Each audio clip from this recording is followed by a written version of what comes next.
What if you were poisoning the tenants with your gases from apartment fires? Chris, I'm not going to have this conversation with you. If What- you have any other questions in regards to your lease and the money that you're owed and where to make a payment to, you're more than welcome to give me a call back. I'm hanging up the phone now. Julie, Please do not call back unless you plan on making a payment or Julie. you have something to ask I do- related to your lease. I have something. Thank you. I have something to ask.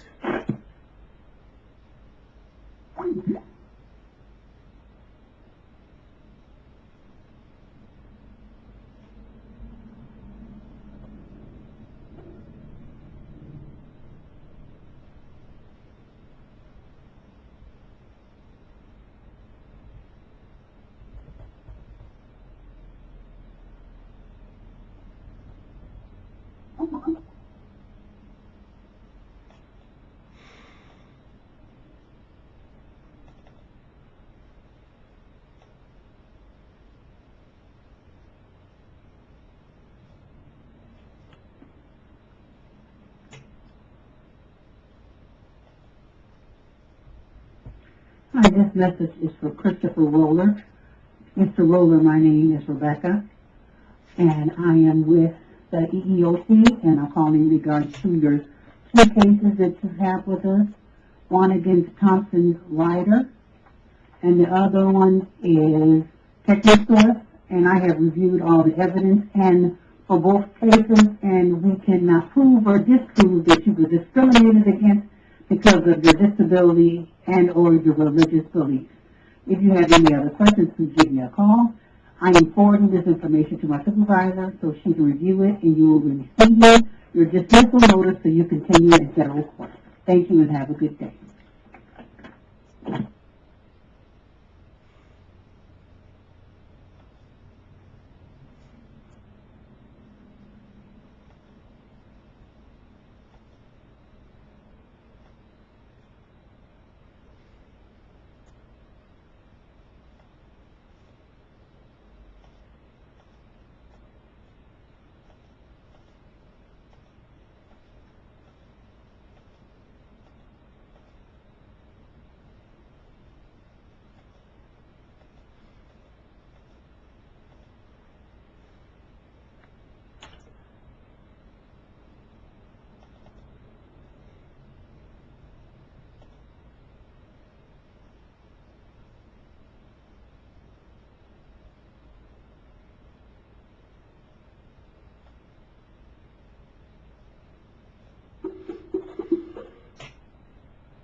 Raven Hill Apartments, can you please hold? Yeah.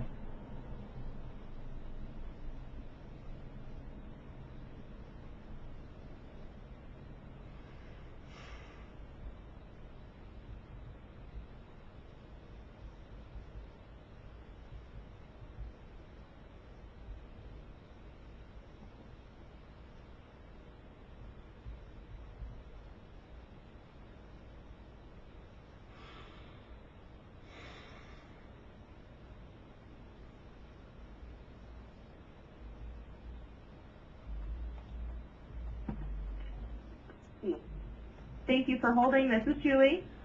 I guess I just talked with Julie, and I guess I have a question. If I wanted to bring this to higher channels, including a lawsuit, I probably should know Julie's last name. It's Julie Nelson. That's Nelson. All right. Thank you very much. You're welcome. Bye.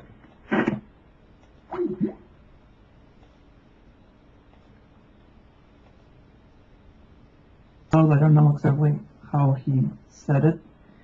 And to put on the engine, and because, I mean, this is their engine, I think. This is an engine, I think, a technology. I'm wondering, can you imagine when this gets to the, on the Cry engine or the Unreal engine or the Unity 3D engine? The amount of detail we can put on it, it's gonna be... Are you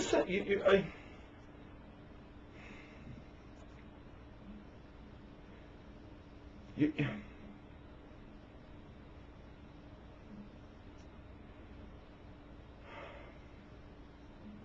What is it? well, it seems that I'm writing some private journals and it's dealing with this stuff, and it seems like everybody knows about everything I'm writing because, What do you mean? well, like you just talked about, this is journals I've been writing, and it's supposed to be private. Somehow Private? it's not just you. I've noticed that other friends are talking about, they mention similar things. They say, like somehow they know that I eat fish. And Well, a You guy, said, a guy, you said huh? last night that you're eating fish. Yeah, I'm just saying, somebody just out of the blue, my friend says, so have you eaten a fish lately? And I just had one the previous night, and there was no reason for him to ask that, out of the blue. And so I don't know what's going on, but it's like either, well, it's almost like everything, it's like I have no privacy. It's like it's like either you're telling him that, or Who? everything you're telling Scott or whoever. I'm not inferring that. I actually infer that everybody just knows what I'm talking about because I have no privacy or something, or I'm bugged or something. It's possible you're talking to, I don't know, but I don't believe that. I just believe that somehow everybody knows what I'm doing. I have no privacy. I talk about certain Just because of the fish? yeah, I talked about, not because of the fish, no, because of this video thing you just talked about too. It's right along with what I'm talking about entertainment patents or ideas. I don't know if you can make it a patent, just ideas in the entertainment world, and it deals with this technology. Actually, the closer you can make it to real, this is like very important. I mean, this is like a key ingredient which I needed. It's like, this is what I'm saying, Lino. It's very odd that you would give me this, because how in the world did you know that this is exactly what I needed for my next dialogue, you know? And Your next dialogue? yeah, well, my next. And the thing is they need, if they're having trouble, I bet I could help them. And it would just be a 5 minute. I would just need 5-10 minutes. Did I ever tell you about that? Remember that patent thing? I was like really like tight-lipped about, you know? Yeah. Well, I mean, I got a feeling you already know about that, and I didn't tell you. I just got a feeling you already know. The patent? Yeah, the patent. I just got a feeling you already know, and it's not. See, the reason why these ideas, some of these ideas are, I think they're partly supernatural, is that I'm fairly sure that the unlock, this unlimited detail, is, it could easily be a 10-minute conversation with me, and I would just give them the idea. It could literally be that simple, that just tell them. But goddamn, I wouldn't get any credit. I swear to God, this patent thing I've got going, it's not out there. It's basically a way of I might as well just tell you. I don't know why the hell I do that, but I gave, like, I tell Jeff these things because he's got money to maybe get some patents. So I'm telling this Jeff guy he's a friend from the Navy, and he's got lots of money. So I'm praying that he's going to cover me somehow, but if not, I'm just going to get fucked, because it's like these ideas, some of them are already out there, but some of them are brand new. Roller, And yes, I cannot help you if you don't tell me what's going on. If you just give me an abstract Yep. thing, I really can't pinpoint it. okay, here it is. It's well. Just tell me the story. What's the story? Yeah. What's the story? The software thing is a idea that I actually drummed up 10 years ago. I'm surprised it just never occurred. It's about, I have a document I'm submitting to the patent office soon, but quickly, let's see. It's a self-updating EXE. It's a program's running, and this program I'm talking about is going to, huh? What's up? Yeah, you told me about that. It compiles itself, so what? Well, But you need a demonstration of its utility, you see? yeah, the thing is I'm more in management status now than doing it, so partly I'm a little, well, I'm gonna give you a little idea on this. yeah, You're in a management head mode right now, right? I don't know, man. Yeah, I wish I had some people Okay. I wish I had some people that worked for me. I wish I had. Okay, just like you have, I bet you have like paper and or a notebook or something. Yeah, Okay, just like imagine that each page is a different worker, okay, with a specific function. Like if you need things done, go to a page, write what he needs to be done, the page, write it down, go to the next one, the next one. Then when you go to it, you see, well, it's all organized already. I can just put this to work.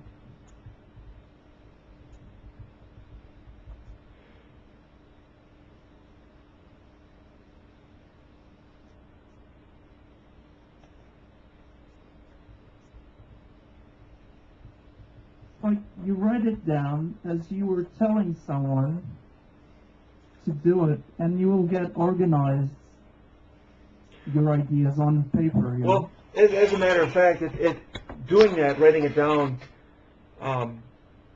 has actually made it blossom. This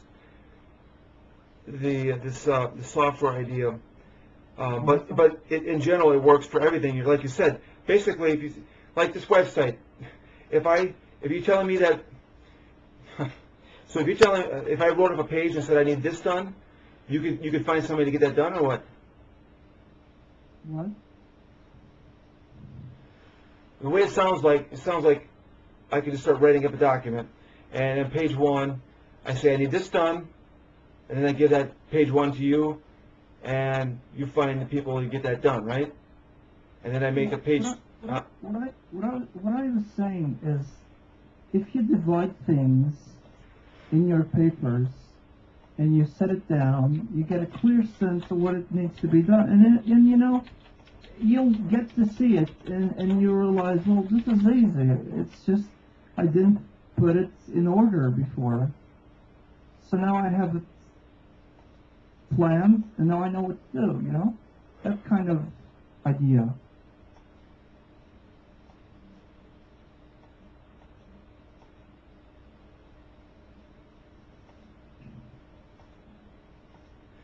I'd say I wish I had a worker that I wish if Watson's actually got some money, I wish he'd give me one worker, one that's got underneath me, that I could have him do the grunt work and just manage them. 'Cause I know what's going on.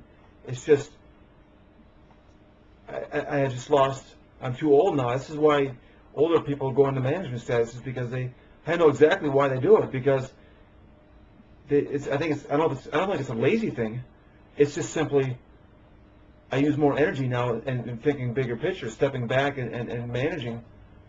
It's weird. It occurred only, I say this occurred only in the last couple of years, this transformation of my thinking pattern. I stopped, I don't do much more. Software development has kind of ceased for me. And the thinking, the big picture, I don't know, the thinking is going now.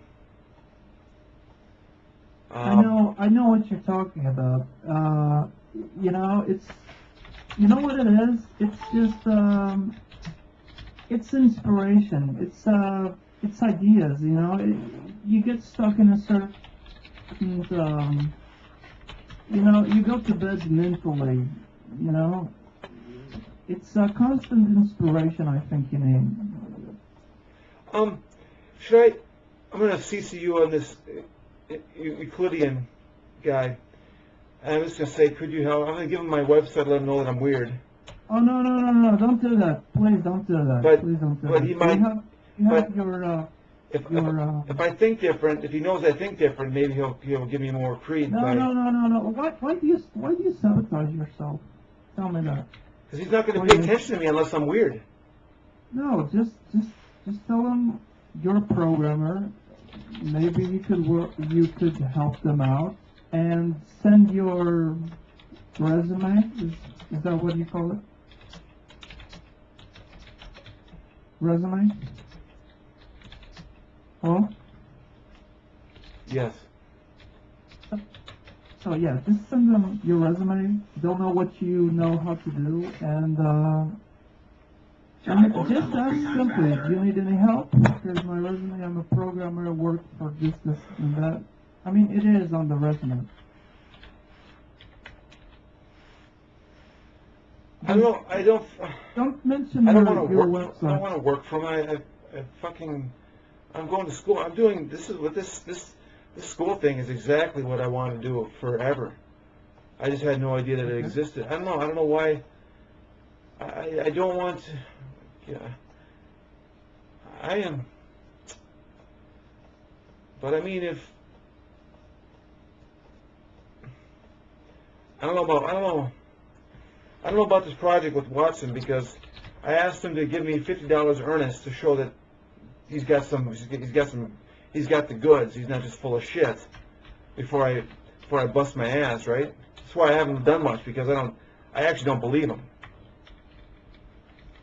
I don't believe him because I want to see $50. And actually I'm probably going to raise it to $500. I want $500, and I'll give him the money back if I don't sign the For a contract. shopping cart? Huh? For a shopping cart? I'm not asking for the money. I'm asking for the earnest to show that he's for real, and I'll give the money back. I just want to make sure he's real. In other words, I have no idea. I just, this, my part is easy. I mean, you needed stuff. I gave it.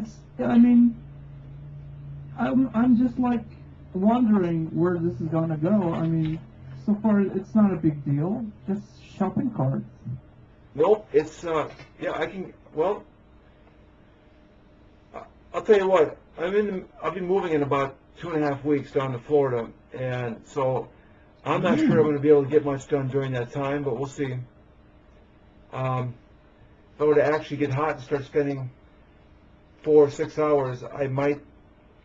Well, probably something very quick. It's like I say, I can throw up some quick drafts, and that's all that's needed. I can get a database going, and database is already.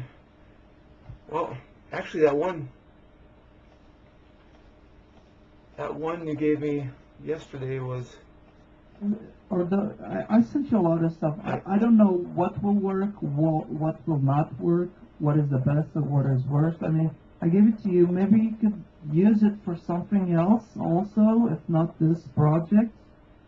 I mean, later on you can use the same kind of code and use it with yours. So, could be useful. The step-free thing is it's simple, very simple yet powerful, and I say the thing is I don't see what's so hard about showing me the money. I think Watson's being a dick. Either that or he's not real. That's what I'm afraid of. He's just not real. I mean, all you got to do is show $50, put it in my account, I'll give it back. Now I know you're real. And otherwise, I mean, this bullshit, this crap he spews about, he's done everything. He's fucking full of shit, man. You believe that shit? He's fucking full of it, man. He's so I stupid. have no idea. Have you heard his technical terms? He's so fucking stupid. The guy's fucking dumb. He's fucking dumb. I like the guy, but I'm sorry. Did you talk Uh, with him? Huh? Did you talk?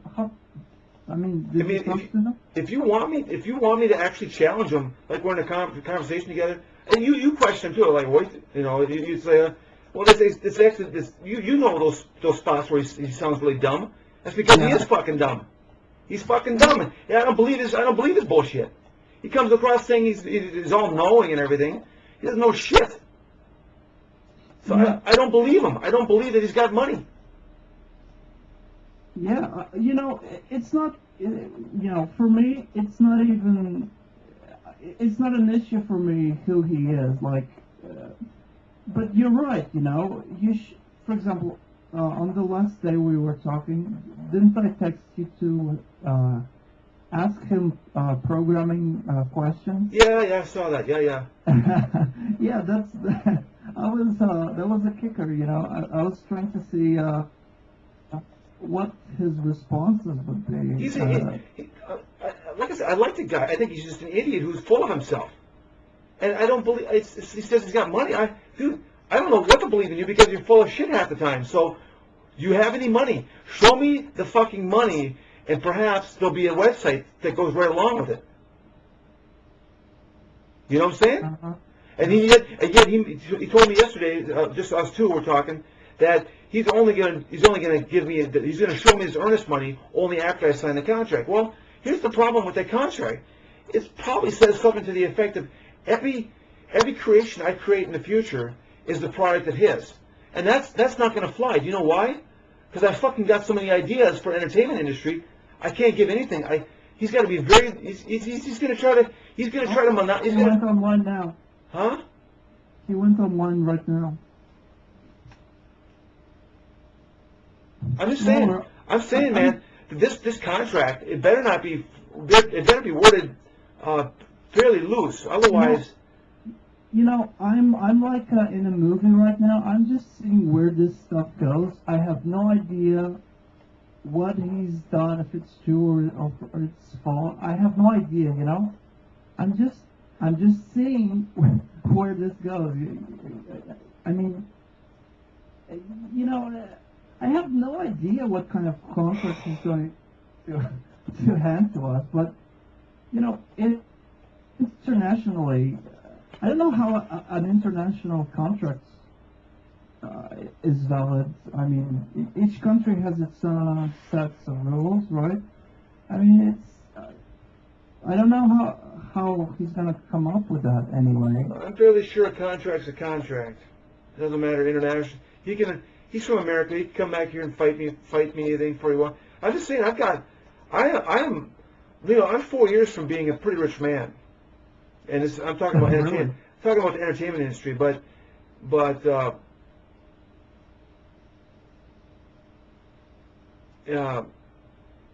I see the end. I see the end. I finally see the end of the light.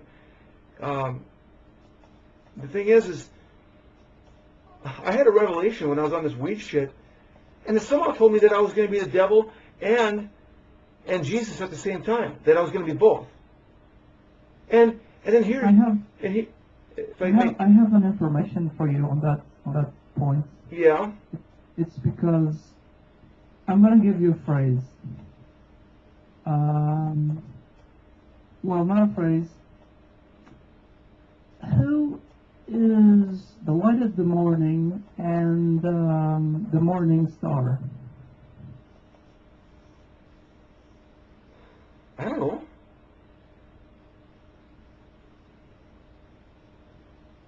And the daybreaker star. By the way, I think I don't feel it that much in this stuff, but I'm actually high on mimosa right now. It's because, and what? I'm on mimosa, which is a DMT, which is a different high. Oh, no. Listen. Why can't you stick with cannabis? Well, I think I need both, and I'm not sure why. I just feel that it's right. I think cannabis is. Hang on, I gotta watch.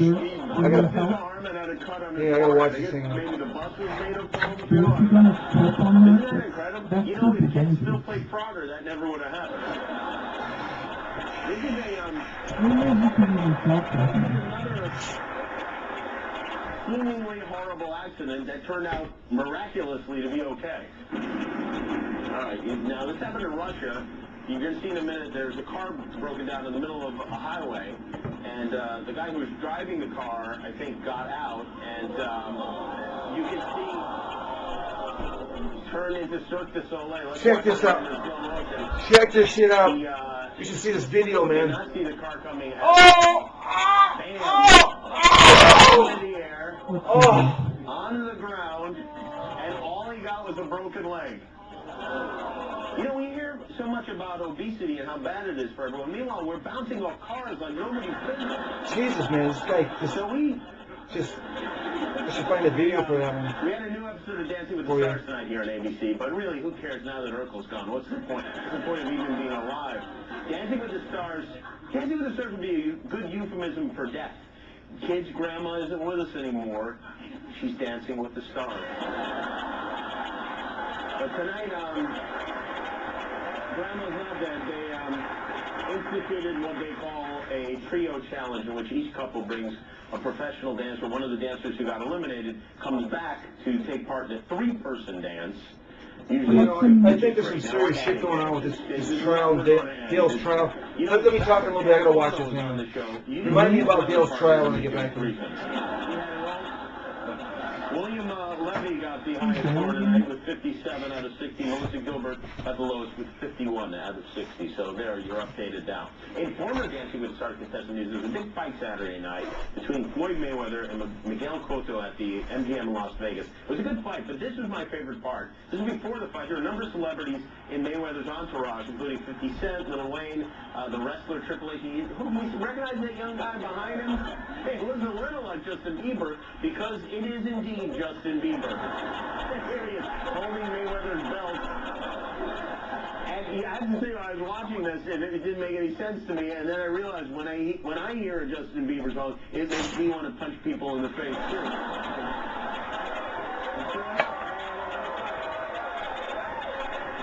Kanye West had Kanye West is on Twitter. He had another outburst yesterday. He was apparently driving around New York and started listing items of clothing he doesn't like. All in the span of 4 minutes.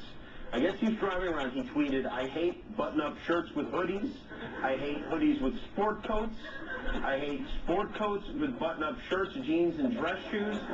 I hate khaki trench coats with jeans and off-brand workout sneakers. I hate khaki cargo shorts. And I hate big-ass striped scarves." I think what he's trying to say is he hates the Gap. Because that was quite a diaper. You know, remember when rappers used to get in their cars and shoot people? What happened to that? What happened to sipping on gin and juice? You know, there's a lot of news channels and there are a lot of news programs, but lately one particular show has been, I think, towering over the rest. Inside Edition. On Inside Edition, they report on everything. Celebrities, politics, criminals. Sometimes they'll just show a video of a dog dancing, but they deliver every story as if America is being attacked. Kate Upton, her Too Hot for YouTube video. I'm a color winner. Plus, Lulu, the 250-pound pole dancer, going for the title. Wait till you see what happens when she goes up against competition like this. I don't think I have to wait. I think I know. She loses, gravity wins. That's how it goes. And then at the end of the show, as if that wasn't good enough, they talked about what was going to be on the next day's episode and somehow managed to top that. Next into the edition, obsessed with butt injections. But did she go way too far? Butt Lady. Watch the next into the edition. She's Butt Lady.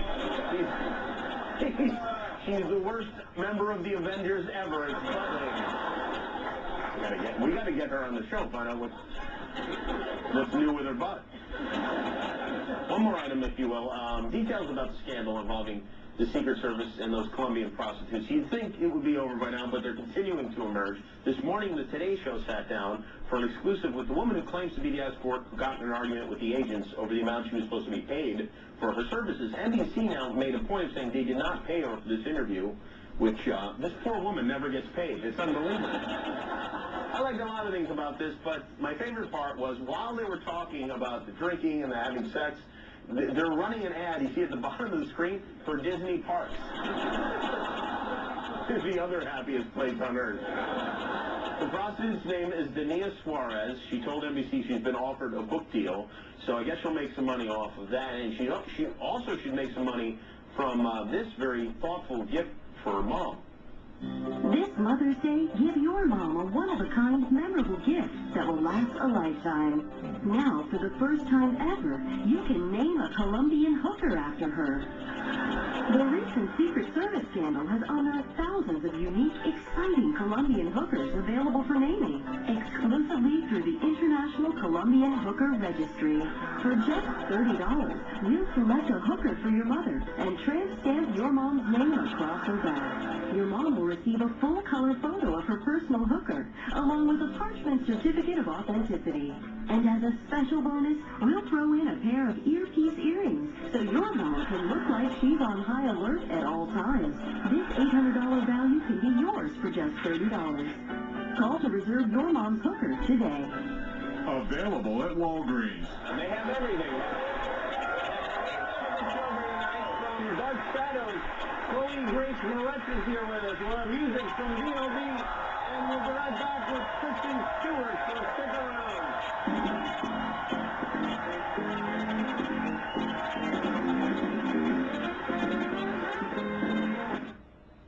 ABC's Jimmy Kimmel Live, brought to you by Nokia. If you've ever used a smartphone, you were a beta tester, like him. Oh, that's terrible. When I use my test phone to take lousy pictures that I'll later delete, I'm not just squandering precious memories, I'm making the smartphone smarter. One more bad one. We gave the beautifully different Nokia Lumia 900 Carl's Ice Optics with a wider aperture for great pictures, even in low light. The smartphone beta test is over. All right, I'm back. I don't take the mimosa that often. In fact, it's probably been 3 weeks, maybe 4. But I realized today that I need to take it more often, like once a week. What exactly are you taking? It's mimosa. It's DMT. It's DMT, but it's in the form of mimosa, which is a root. It's a root over in, I think, Africa. How can you get that? You wouldn't believe how difficult it was. I mean, it's borderline illegal to sell that shit. No shit. Yeah, no, it was tricky, and luckily I got a kilo of it, so I'll never have to worry about that again. But I was thinking, you know what, Chris, this shit just tastes. By the way, if you look up, it's called ayahuasca. I make ayahuasca. Yeah, I know it. So, and it uses ayahuasca. What they call ayahuasca is actually a brew, and what you have is called ayahuasca roots, and then you get some kind of something with DMT. And so I use mimosa. Anyways, so I got, what was it? First tried it 3 months or 4 months ago. I was just trying to make sure that I had the brew. I was trying to make sure that this stuff actually worked. I wasn't sure. Cause I've had times where I've actually talked myself into believing that I was high, and I actually wasn't, or, I was wrong. So I took a shitload of it when it fucked me up. Fucked up. Oh, fuck.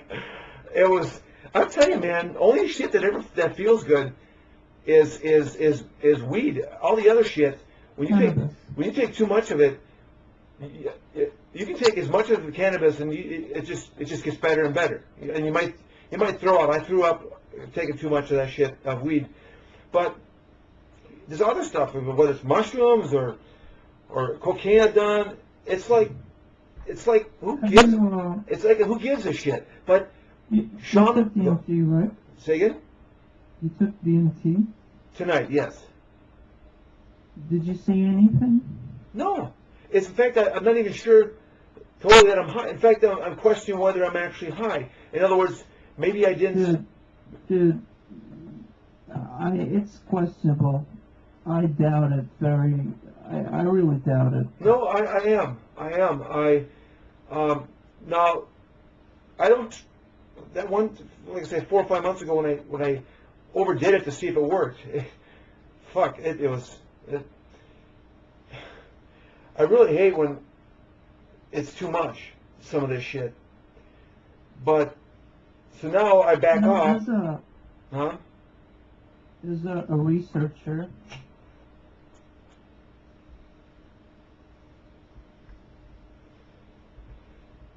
Anyways, I am high right now on DMT, but it's not like an ass whooping like that one time. It's about either 1/3 or 1/2 of that. So I took just a shitload of both. I wanted to see if it would work, and fuck, man. And it's ill to the stomach. Let me tell you what. They say ayahuasca is nasty. You throw up and shit. It just tastes like shit. I've got these pill makers, so I take the powder, I put it in the pills. You would not believe how shitty tasting this bark is. It's called mimosa. It is the foulest thing you could ever taste. I fucking kid you not. It is, I don't know what the word is, I don't want, something like bitter, but it's worse than that. It is the goddest, awfulest thing.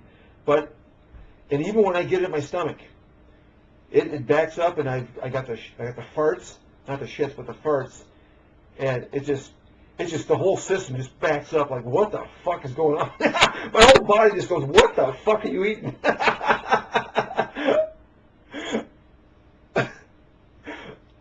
And it says, whoa, what the, like the one time I really went ape shit and fucked myself up.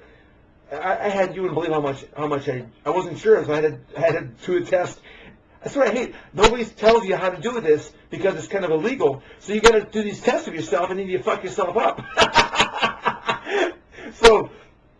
So I did a shitload of this I did a shitload of the ayahuasca mimosa to see if it worked, and boom, the shit works. So I know what I took today works. It's just that I don't take as much so that I don't get fucked up. I just take enough to feel good, because I feel good right now.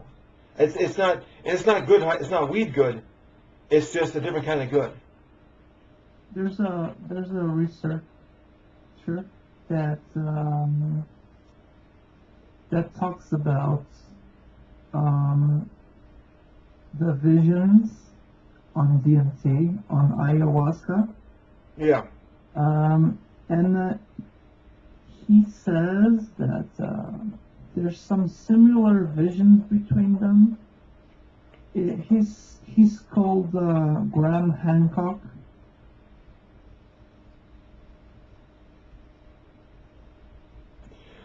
Okay.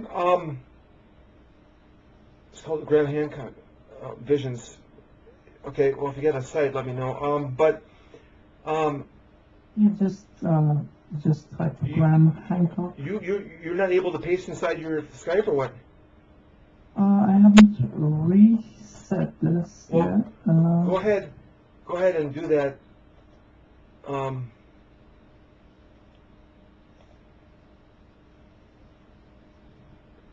Euclidean's down. I'm trying to figure out what they're doing with this unlimited detail thing. It's a good idea if you can figure it out. Thing is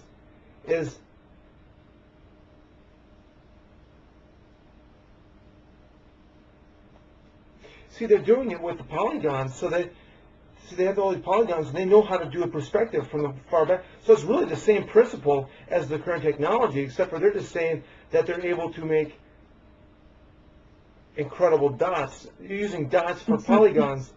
And have you ever done a point cloud experience? No.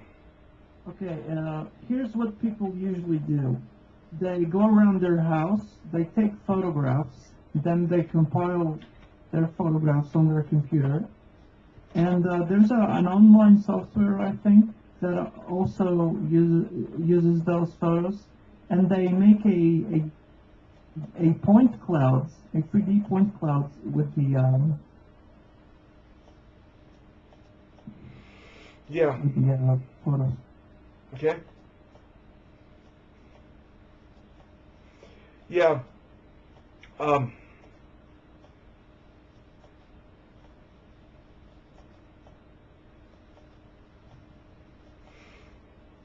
were we talking about before that? I switched subjects again. What were we talking about just before that? We were talking about some, huh? Hancock. Hancock. Graham Yeah. Hancock. Graham Hancock. Hancock. There he is.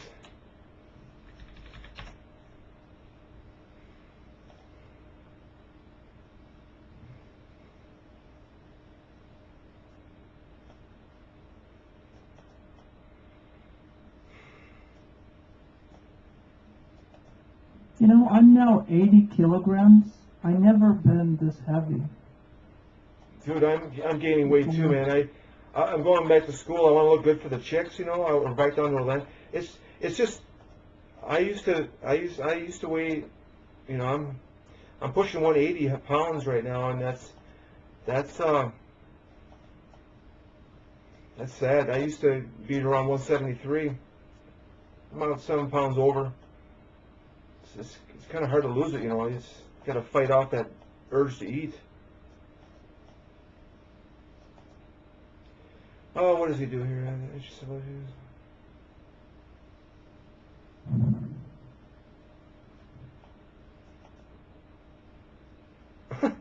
What about this guy? What he says that we're spawned from ancient civilizations.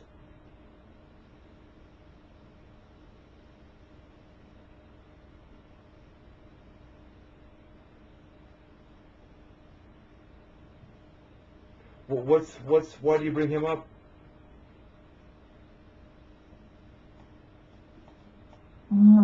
Because he has a video online which he speaks of the ayahuasca tea Oh, and okay. the visions and the drawings they made.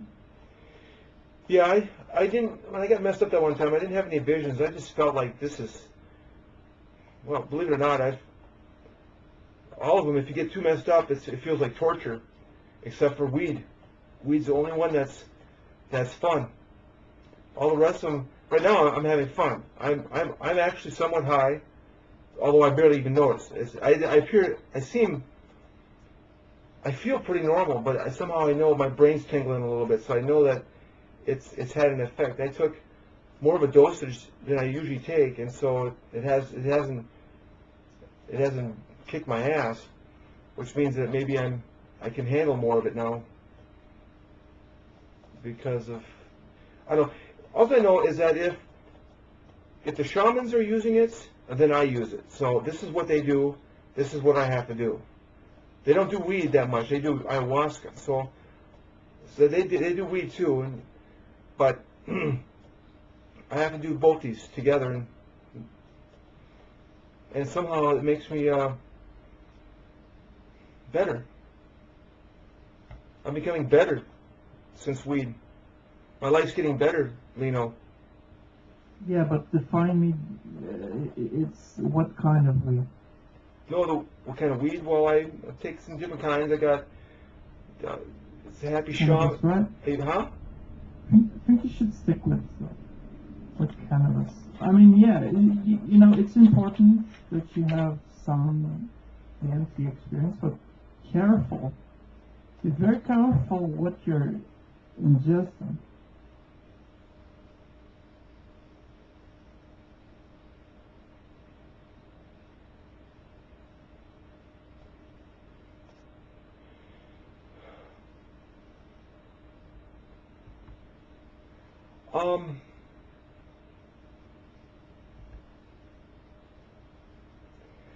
Well, I am careful. It feels right.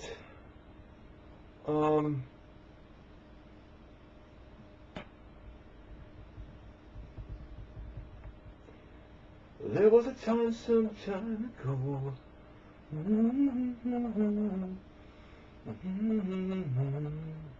Was that right? That's REO Speedwagon, In My Dreams. Do you remember? Do you remember?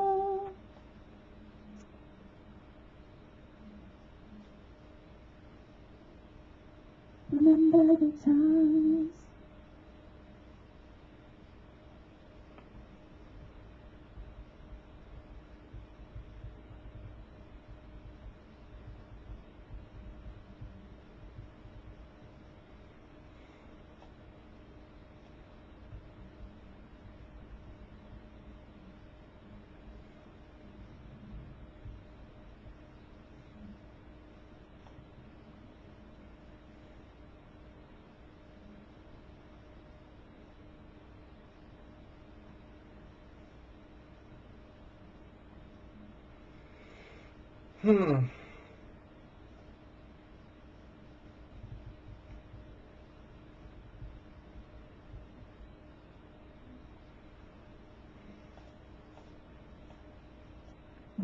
Did you find him?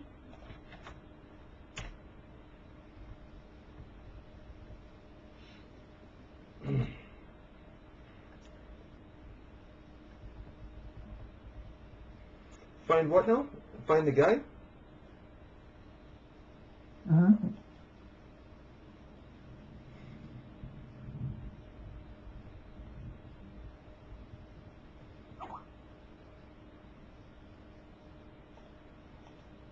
I don't know if it's how it spells, but Google corrects it really fast.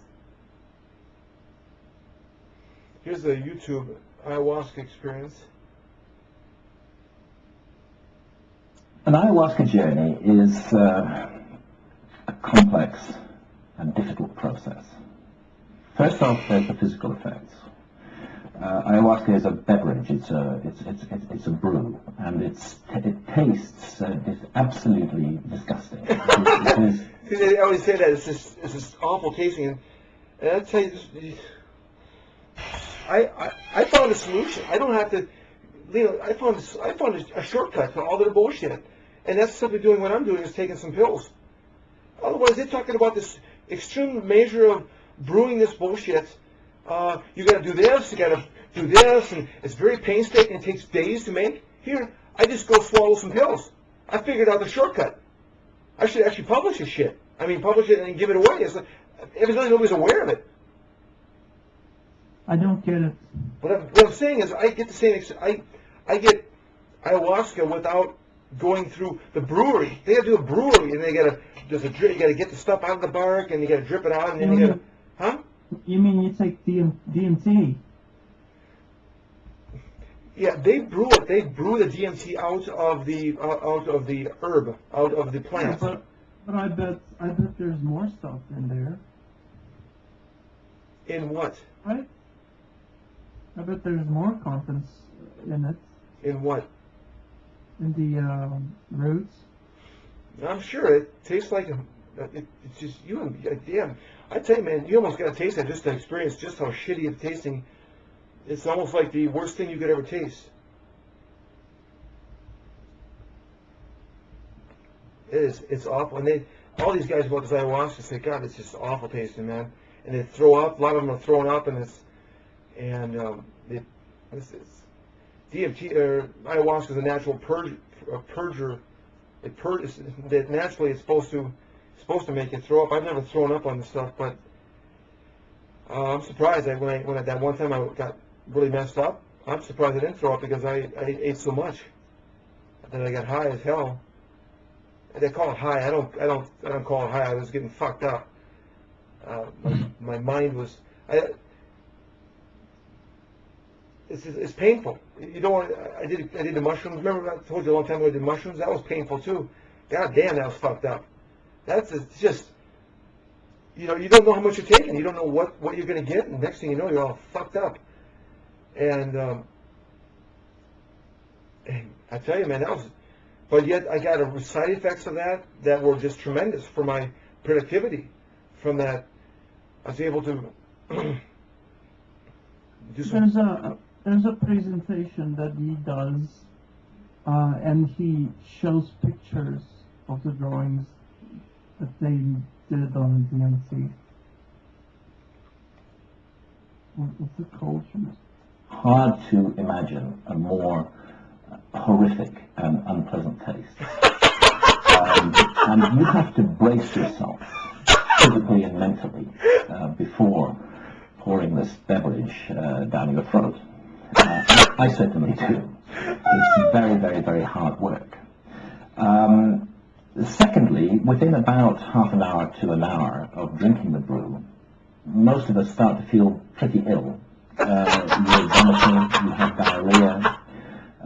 It's physically a most uncomfortable ordeal that you have to go through It's just not worth it. before the powerful visionary effects that begin to take place. No shit, so I'm gonna really get Those fucked up. visionary effects typically have two levels. One of them concerns what you might call personal development.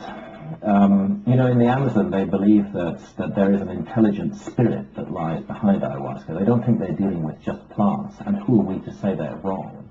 The shamans believe that an intelligent entity, a spirit being, lies behind the ayahuasca beverage, and that I don't know. They're trying to get to a point where I'm already experiencing it with weed, and I just say, I think everybody has what it takes. Are you there? Yeah. Yeah. I think everybody has a little different flavor of what it takes to reach God. And this is what he's talking about, how you reach that higher spirit. And I know how to do it now. I just got to do weed, and it feels good, and it feels great.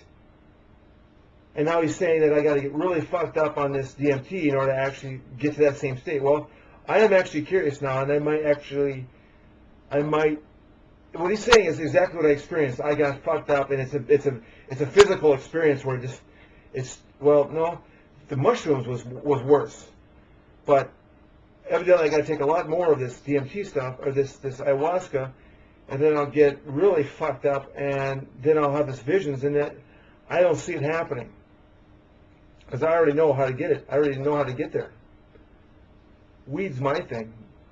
I think everybody has their certain thing it takes, and I'm pretty sure it's just weed for me. For them, it's ayahuasca. That's fine. But it's painstaking, that this ayahuasca shit. I'm afraid. I'm afraid to take too much of it. They're saying you really gotta go for it, and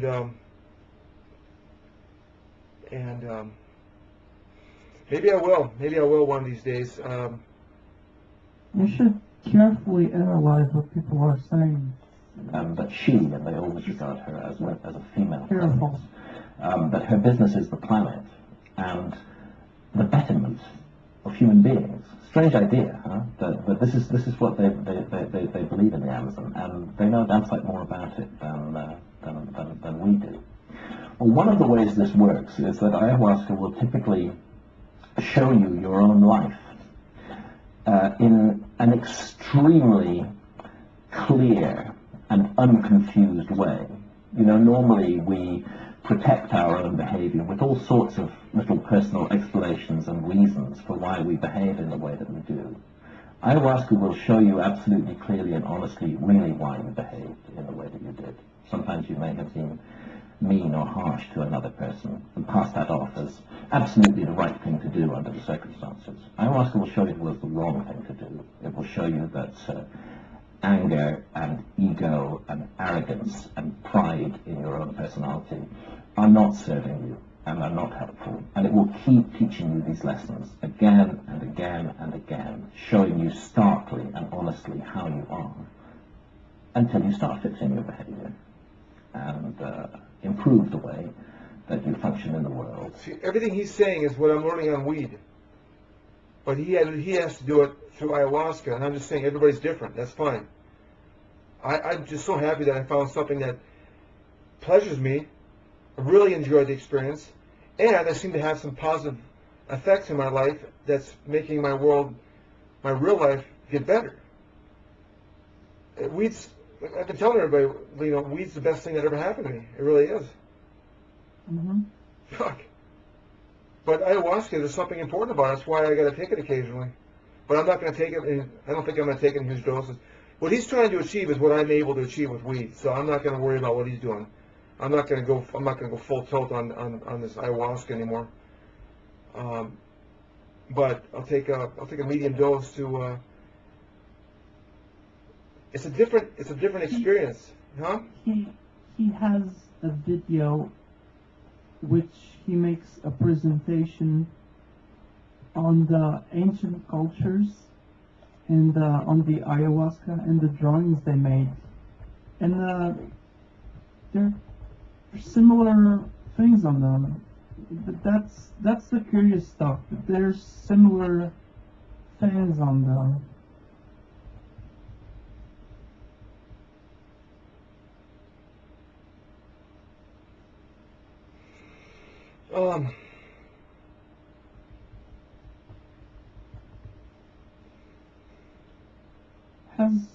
He writes books.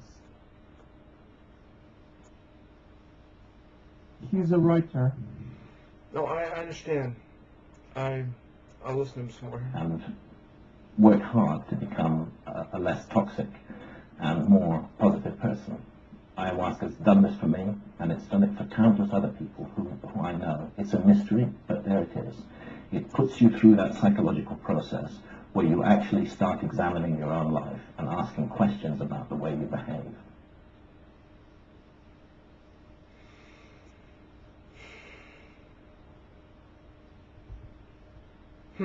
Interesting. Should listen to him some more. I mean, is it part 2? Where's the part 2 at?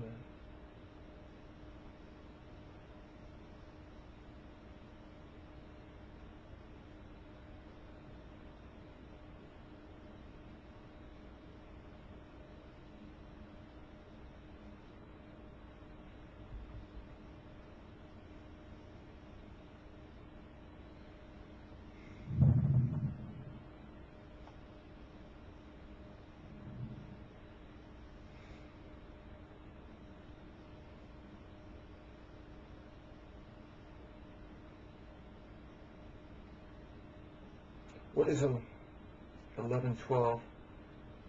I don't understand.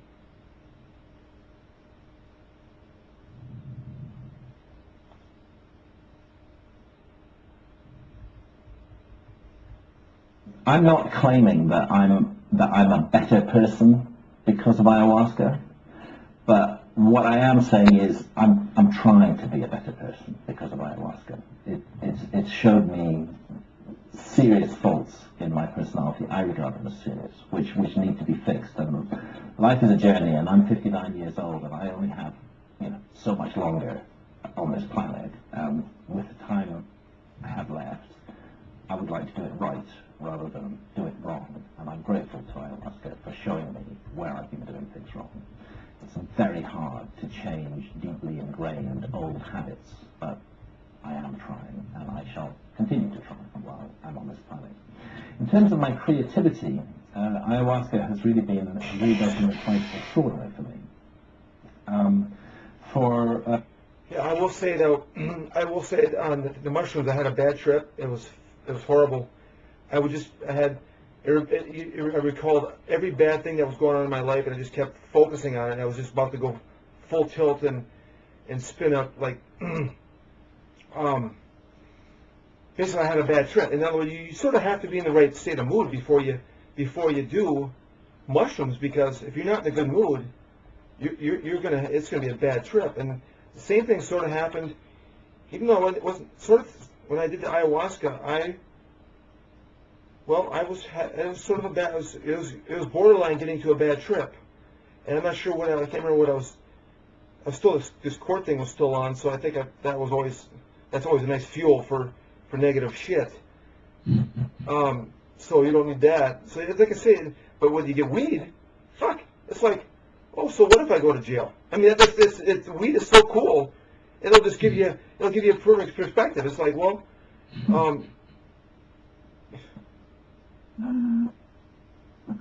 weed will just take away all your misery and say, hey, you know what?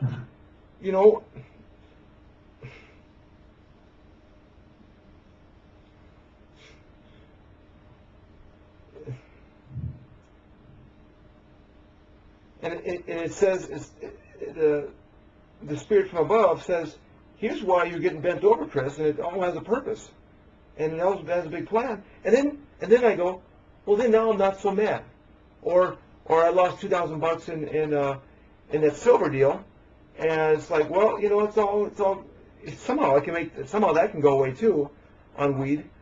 It hurts.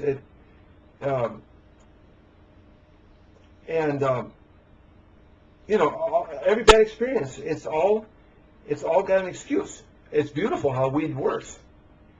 It makes your shitty world not so shitty, and then in reality, my world, huh? How many instruments did you buy? How many instruments? Was it just a piano? I got a drum set too now. Oh. I might sell that. I got to figure out. Is it an electronic one? Yep. So it's not very. That's cool. Yeah, it's not very bulky. So you can fold it up. It's kind of nice how it folds up, and I might just. You can record MIDI, right? Yep. With that Yep. also? Yeah. You can then transpose the. You can change the instruments on that. Yeah. You could use not GarageBand. There's two software for drums, very popular. I use Native Instruments.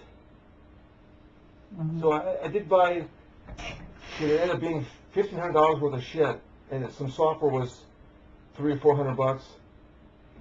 Piano, drums, and a guitar synth, and a guitar for all $1,500. And I'm not sure why I did that, because I'm not using it anymore. As soon as I found weed, I found a new love. But I should get back to it. I should compose. I should make a song up, you know. It doesn't actually take that much time. All you gotta do is just start whipping it out, you know. Just grind it out. Next thing you know, you got a cool song, and it's like, fuck, it's like cool ass, man, getting those songs written, you know. It's the coolest thing. When one just kind of ends up cool, and you just put it out there, and it's like, you know.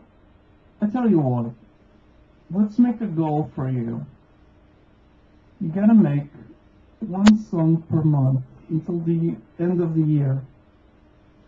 That's a good idea, and believe it or not, it's quite doable. I told myself to do one a week, and that's doable. The thing is I gotta get off my fucking ass. With instruments and all. Yeah, you can make one a week if you get there's a little bit of a skill involved in a rhythm. But yeah, you can produce one a week, or hell, my best song I produced in 2 days. What my latest song? That's my best. That's pretty good. I'm really proud of it. At least it's. Which one was it? It's Fix My Flat. Remember that one? Oh, okay. Yeah, I mean that's pretty raunchy, but it's also one of my. That was created in 2 days. Yeah, you just need to remix it. Is that it? Well, I could remix it. It could use a remixing, yeah. I wanted to make a song myself, but there's I thought I could do drums on the computer in a more intuitive way, but and the thing is, like, you know, I would like to make lyrics, but I don't know. It's just a point in the life that there's not a real inspiration there.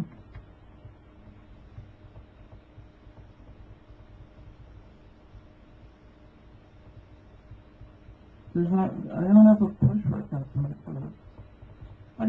Did I tell you that I corrected lyrics for are you there? Yep. I corrected lyrics for a local singer here. I was trying to tell him to record himself instead of going to a studio to record his voice, but he has a weird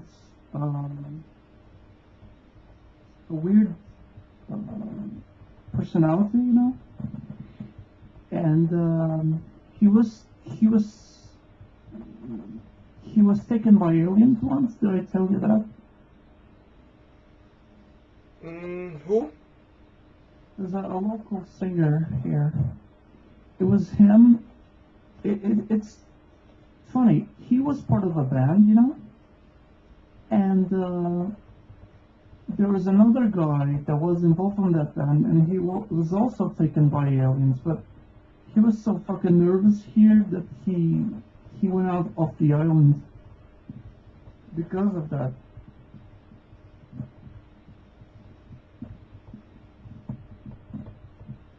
Have you ever been taken by aliens? No, not. Well, not that I can remember, but enough weed, and Yeah. it seems that I remember things on weed that I don't when. And yet I'm not. There's a guy who says. Actually, I do respect a lot of what he says. He says that all of us have been taken to the moon at least 3 times.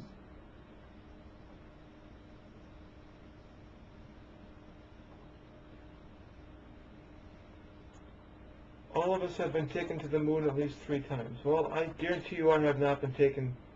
This body has not been taken to the moon. That's his name, John Lear. I think I spoke to them before.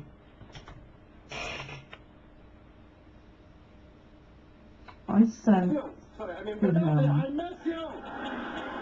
a no-play information, and 8 months later, or 6 or 4, I don't remember, he made an interview. Hang on a second. Oh, Mass destruction, nuclear weapons, biological weapons, this type of thing.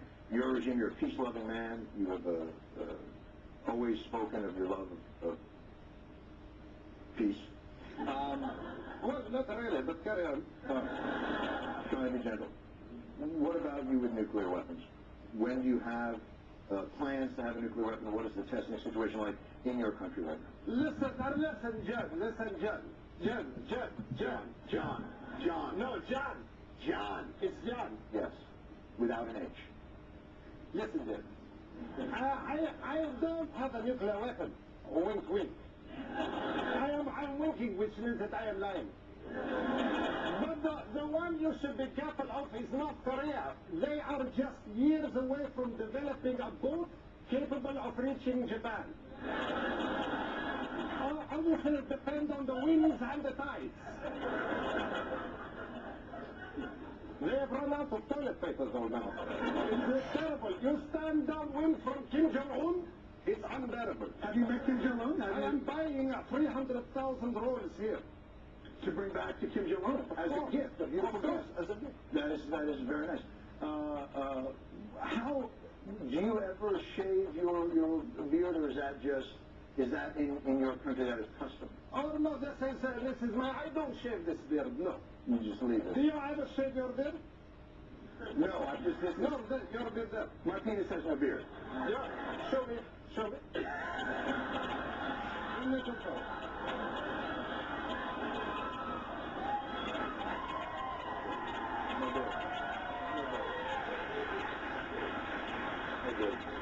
No beard. Those are what we call mutton chops. More of not so Did much you email beard, your more resume? of the people. Yeah, I CC'd you. You should have got that email. Yes. Your Excellency, is that even the way to say it? Yes, Mr. Mayor, whatever. Supreme I- Leader. What? Dictator, I know What did you it's a say? wonderful film. I see- You're I wonderful in it. emailed it. I think I CC'd you. It is in the theaters on Oh, Wednesday. Oh, maybe okay. not. Maybe I didn't. Yes, correct? Okay, okay. I may not have. I'll CC'd. check it another time. I didn't check my No, I did. I email. CC'd you. Yes, I did CC you.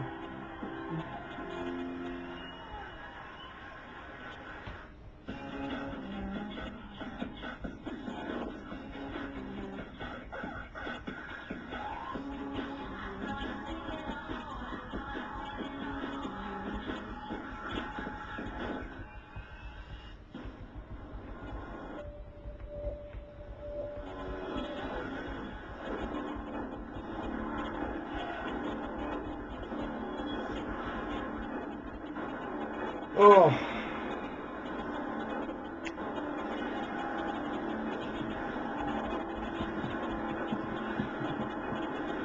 my whole working life, I have been a non-fiction writer. My background is in journalism, in mainstream journalism. My last journalistic job was as the East Africa correspondent for The Economist, based in Nairobi in Kenya back in the early 80s. I was very much involved in current affairs, in facts, in information, and this continued even as I moved out of journalism and into writing books. I became deeply interested in historical mysteries, particularly could there have been a lost civilization? Could there have been a forgotten episode in human history, a lost civilization by any other name? This was a mystery that intrigued me, and really from the late 1980s through until the early 2000s, I was focused totally on very detailed explorations of historical mysteries, and in everything that's involved in writing a thorough non-fiction book, including 1,000 footnotes and really documenting and explaining my sources in every case, bulletproofing every argument against critics. And this was normal to me. This is the way that I had been used to working for very, very, very, very many years. After encountering ayahuasca, something else happened. I began to feel an urge to express myself in a different way, not just to write non-fiction. I suddenly found I wanted to write a novel. I wanted to create something out of whole cloth, and initially I wasn't sure what. And here's the strange thing: on a series of once I'd established that intent that I wanted to try to write fiction rather than non-fiction all the time, on a series of ayahuasca journeys in Brazil in 2006, I was given, I can't put it any other way, I was given a story. The story came to me in the visions. I saw clearly two characters, one 24,000 years ago, one today, connected in a battle of good against evil that unfolds through time. I don't know where this idea came from. It literally came to me in a vision, under the influence of ayahuasca. And it wasn't just one, it was a series of visions. And at the end of it, I felt like I'd almost downloaded an entire story. And I came back to England, motivated to write that story. Like so many things with ayahuasca, the inspiration is only part of what happens. Then you need to do the hard work. And I've been doing the hard work for the last 3 years, but now I have written that novel. I don't believe I ever would have written it if it hadn't been for my encounter with the visionary vine of the Amazon, the vine of souls. We don't have RCTV, no.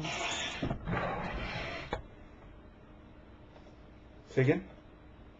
We have RCTV. Your volume went down considerably. What happened? We don't have Oh, there you go. TV. Whatever you're doing No. there. I'm adjusting my volume, so keep it the same so I don't... Anyways,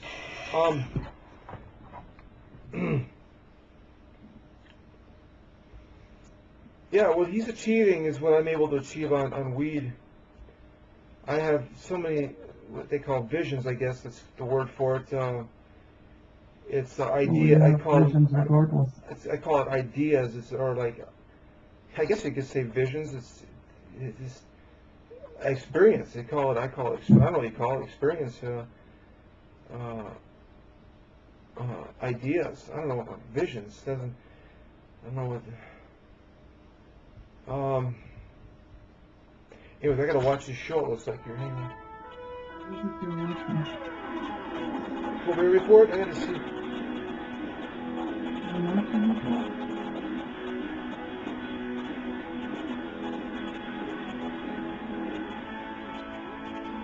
Anyways, it seems as though I'm supposed to be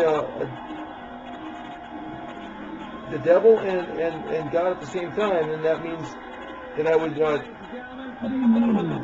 I'd be dealing drugs and I'd be saving the world at the same time. You'd be? Huh? You'd be? Yeah, I'm not supposed. Had a vision that I'm supposed to be both the devil and God at the same time. I can't hear you, so I gotta wait. A vision? I'll wash this later. Alright. Yeah, anyways, this selling shirts and weed would be like fulfill that destiny. You know what I'm saying? It's, like I said, I was like, how can I do both at the same time? And yet, somehow, that has fell into my plate. I can actually do both at the same time. It's kind of it's fucked up. I can't believe that's actually happened. But my vision is actually coming true. I have the ability to be able to do good, and I wouldn't consider dealing weed to be a bad thing. I don't know.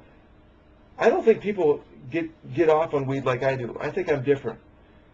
I don't think people. I think most people get dumb on weed, Depends on the constitution of the person. yeah, and believe me, when I first took that stuff, it fucked me up. Like literally, could barely move. I could barely operate the computer. Wow. Yeah, it was fucked up. And I couldn't believe it. My dealer was, my friend was like, let's go for a ride. Take me to Jackpot Casino. I'm like, he expects me to drive. I'm like, how the fuck can you drive? How did you even come up with that thought? And the thing is after a month or two of this stuff, it's absolutely no problem driving.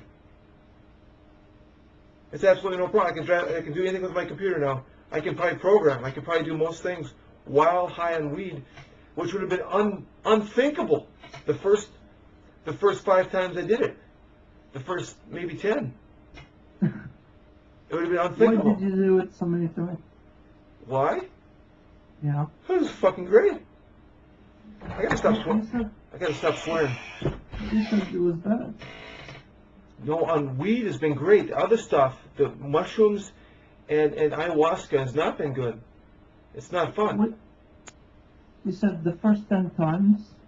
Of weed were it was very cool, but it was so euphoric that I could barely operate the computer.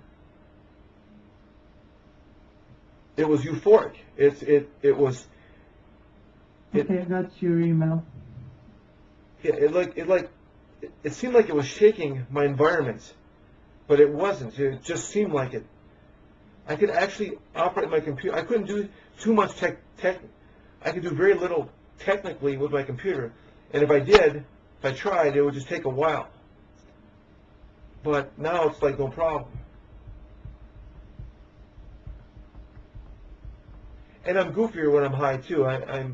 I'm more serious right now. I'm hardly goofing off at all right now. And maybe that's because I'm on ayahuasca. I'm not sure, but like normally I'm pretty goofy. I haven't been any goofy this entire conversation. I heard something very strange.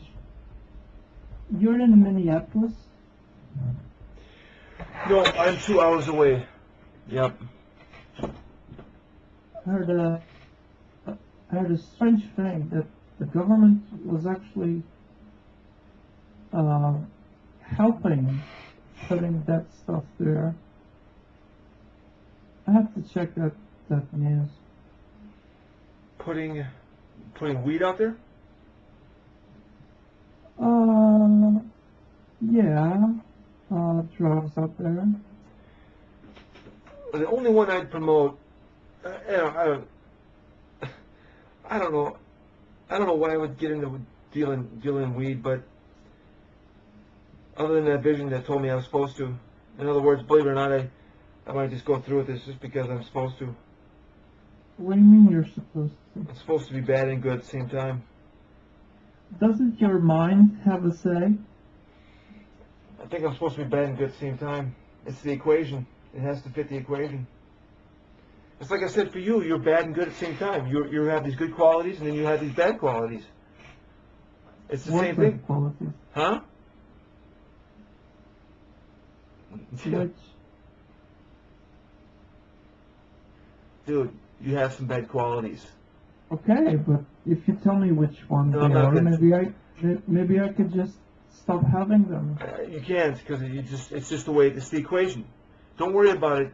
It has to be that way. And I'm not going to point them out. It is just the equation. Everybody in my life has a pretty equal amount of good and bad. My mom, same way. Even my mom is just utterly has pissed me off beyond belief. And yet she can be the nicest person in the other personality. And I'm having trouble educating her. No matter how much I educate her, she continues to do the wrong things to piss me off. No matter how I educate her. So I'm not going to educate you, Lino. It's just the way the equation works. And the way the equation works is I have to be Okay, bad.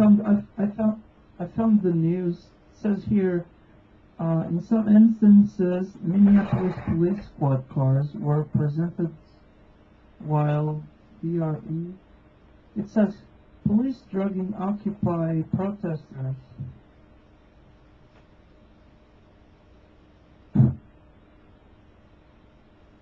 Police caught in act of drugging protesters.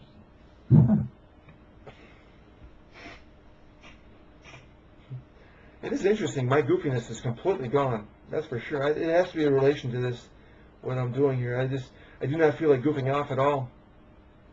And that's what I'm saying. Too much of this stuff, and I'd be having a bad trip. I'm taking life too seriously, and I'd focus on some of the negative. I'm not being very You are? negative. Huh?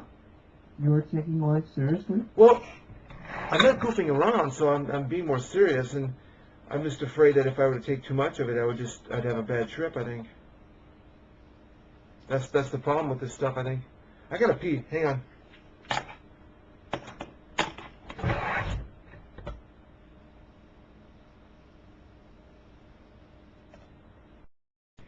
I don't know, I was just getting this, like, the other day as these people call up and say they're part of this, and I'm trying to think who it was now. See, I should have jotted this down when it was occurring. Well, I know one of them was my landlord, and her daughter, and somehow, and then my mother is one too. And I have trouble believing this. It just came to me that Carrie was recently told. Carrie, my karaoke friend. Not Carrie, my sister, but Carrie, my karaoke friend. But what is strange is Kathy doesn't act like she's in on it. She doesn't act like Hank. Somehow he's invited me. I can stay with him for the trial if I wish to go. So that's really good news as far as going. I think I want to go. A little bit nervous about. Well, I just get the feeling Aaron's up to something, man. And I'll tell you what, I think it's he has some kind of mind control over people in the courtroom, and this is what I'm going to watch for. I've seen this occur before, but you know, I look for signs, and I don't know if I can do anything while it's happening, but I don't know. It's just, something is not right with Aaron.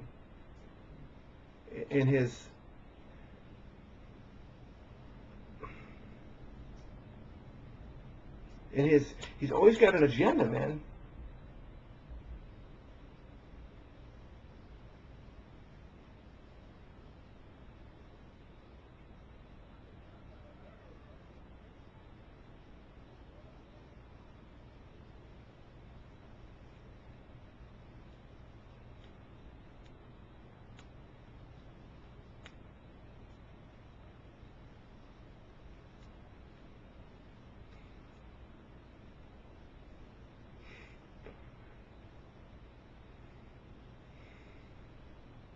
I'm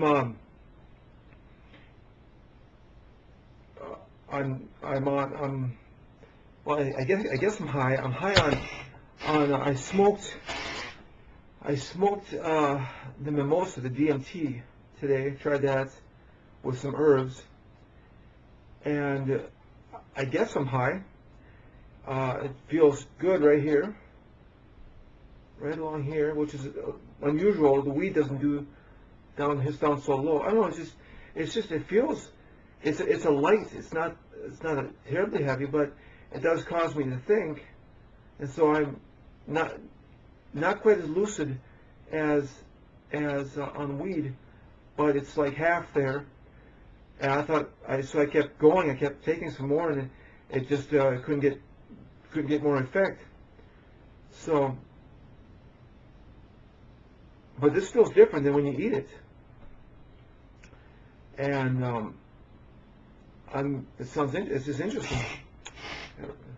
Why don't you look in that camera and give the Vice President a piece of your mind? Well, actually, Steve, if that's true, I'm proud that we helped to create a more tolerant atmosphere for gays and lesbians. But Eric, if there's only so much tolerance to go around. If we're tolerant to gays and lesbians, that means there's less tolerance left over for straight people. That's just supply and demand. Have you been drinking Purell?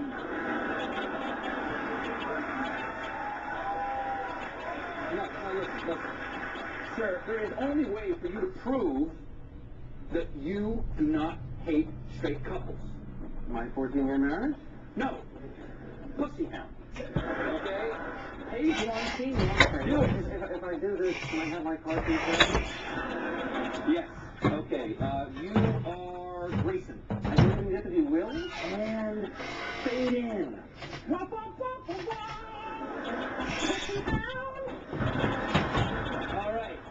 Hey, you ready to hit the clubs, Grayson? The ladies are going to be calling me ExxonMobil because I'm going to drill, baby, drill.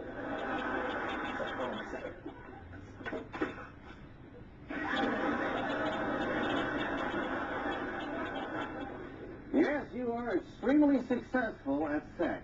Up top, my man. Will? Well, tonight I'm asking Martha to marry me. Would you get married, Grayson? This sitcom that we're in proves that it's completely acceptable for two straight guys to live together. Yes, this is truly groundbreaking television. We're buddies, who have sex with girls and then describe it to each other in graphic detail. Yep, nothing gay about that.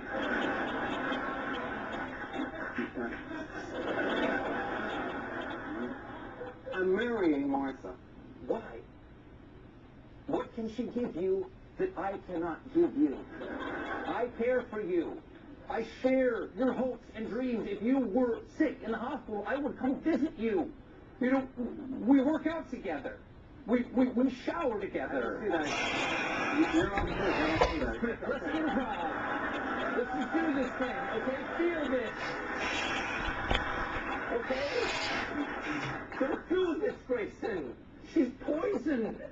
What about us? What about that cottage we were going to buy up in the Berkshires? We can open a bed and breakfast. We've got to get out of the city. This is killing us. I thought I was marrying Martha. Please. What about me? Okay, look, I don't What about me? I don't want to do this anymore. Just please can I have my keys?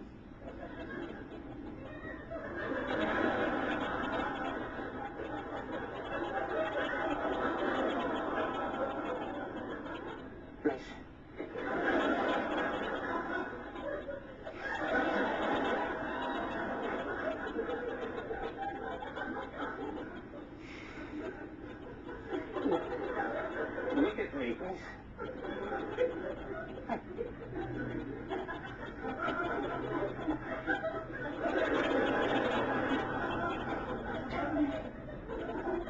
You look at me.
just for these men that in 1927 we created Newcastle Brown Ale, which is perfect because nothing sells beer like old footage of people who had it way worse than you do.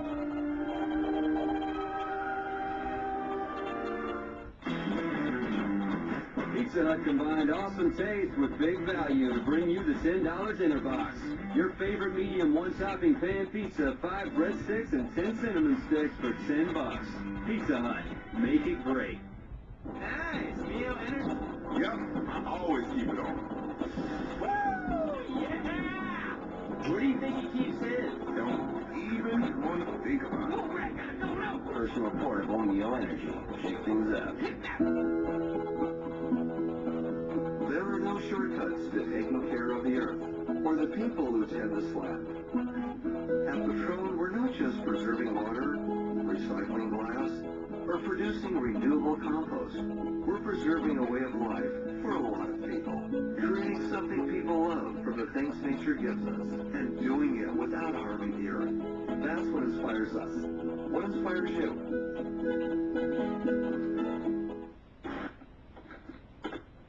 You'll never guess what I'm doing online right now. I'm looking for my perfect match. For college, of course. I'm going to college online because with a degree, on average, you can earn $1 million more in your lifetime.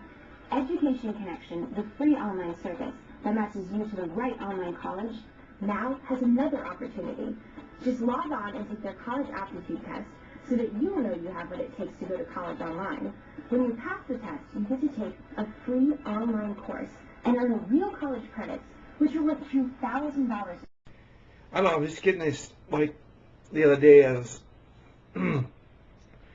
these people call up and say they're part of this, and I'm trying to think who it was now. See, I should have jotted this down when it was occurring. But I know one of them was my landlord, and her daughter, and somehow, and then my mother is one too.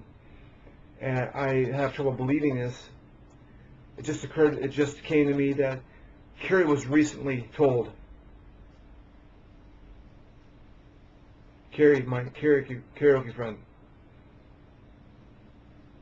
Not Carrie, my sister, but Carrie, my karaoke friend. But what is strange is Kathy doesn't act like she's in on it. She doesn't act like Hank. Somehow he's invited me.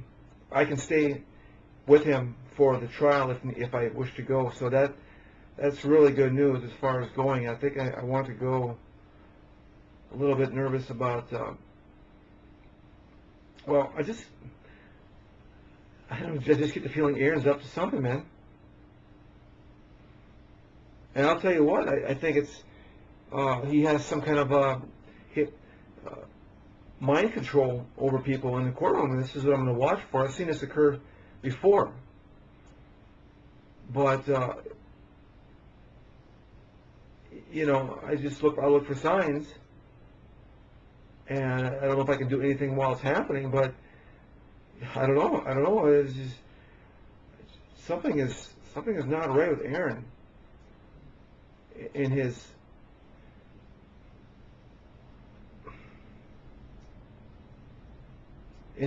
He's always got an agenda, man.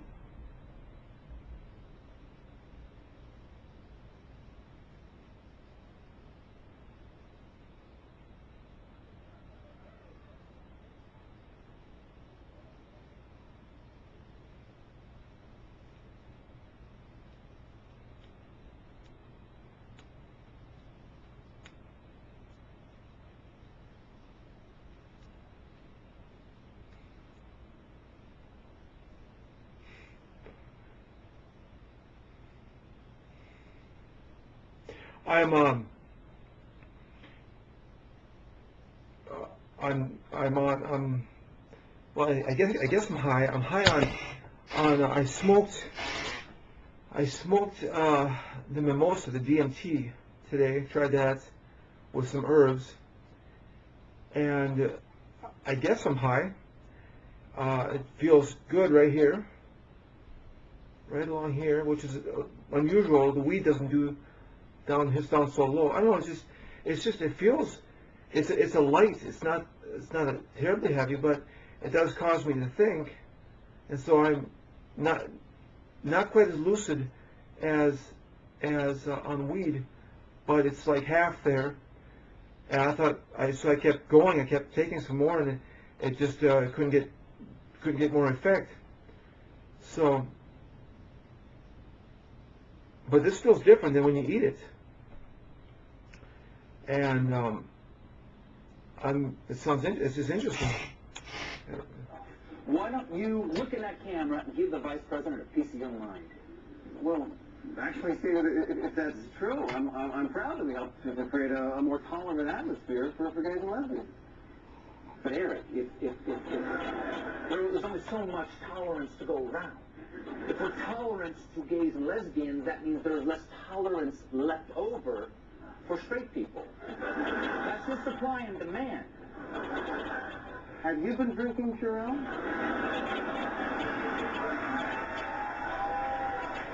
No, listen. Sir, there is only way for you to prove that you do not hate straight couples. My 14-year marriage? No. Pussy count. Okay? Page 1, scene 1. Do it. If I do this, can I have my car key first? Yes. Okay. You are Grayson. I don't even get to be Will? And fade in. All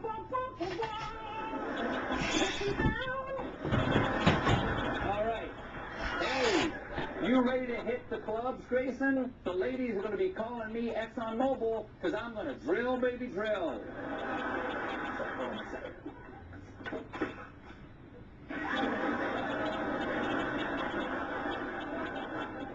Yes, you are extremely successful at sex.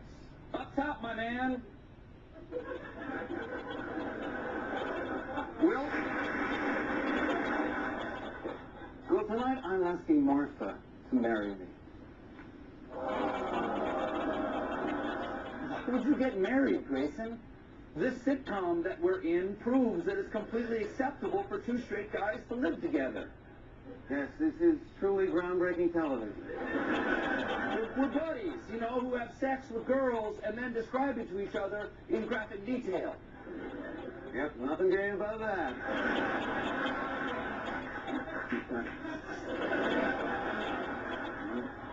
I'm marrying Martha. Why? What can she give you that I cannot give you? I care for you.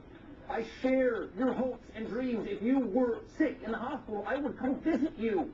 You know, we work out together. We shower together. You're on the Let's get a crowd. Let's just do this thing, okay? Feel this. Okay? Don't do this, Grayson. She's poisoned. What about us? What about that cottage we were going to buy up in the Berkshires? We can open a bed and breakfast. We've got to get out of the city. This is killing us. I thought I was marrying Martha. I don't know. Please. What about me? Okay, look, I don't What about me? I don't want to do this anymore. Just please can I have my keys?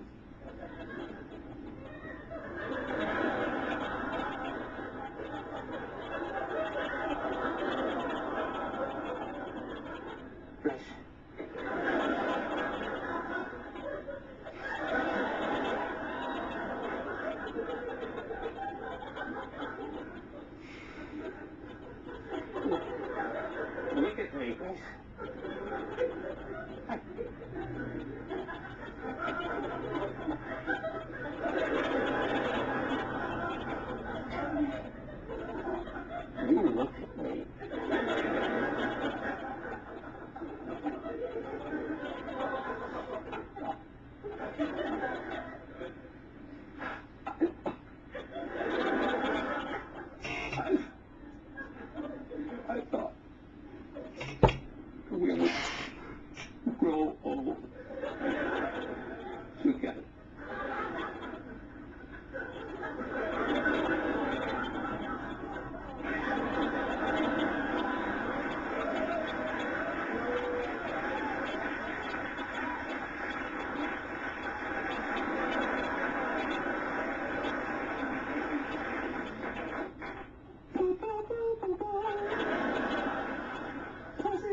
We'll be right back.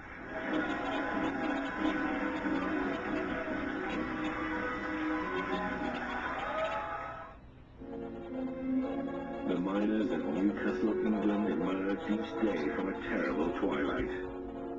The brave souls who powered an industrial revolution. It was for these men that in 1927 we created Newcastle Brown Ale, which is perfect because nothing sells beer like old footage of people who had it way worse than you do.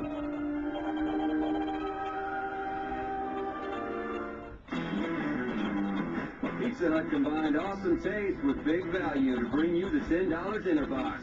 Your favorite medium one-topping pan pizza, 5 breadsticks and 10 cinnamon sticks for $10. Pizza Hut, make it great. Nice, meal energy. Yep, I always keep it on. Woo, yeah! Where do you think he keeps his? Don't even want to think about it. Personal portable meal energy. Shake things up. There are no shortcuts to taking care of the earth or the people who tend the slab. At Patron, we're not just preserving water, recycling glass, or producing renewable compost. We're preserving a way of life for a lot of people. Creating something people love from the things nature gives us, and doing it without harming the earth. That's what inspires us. What inspires you?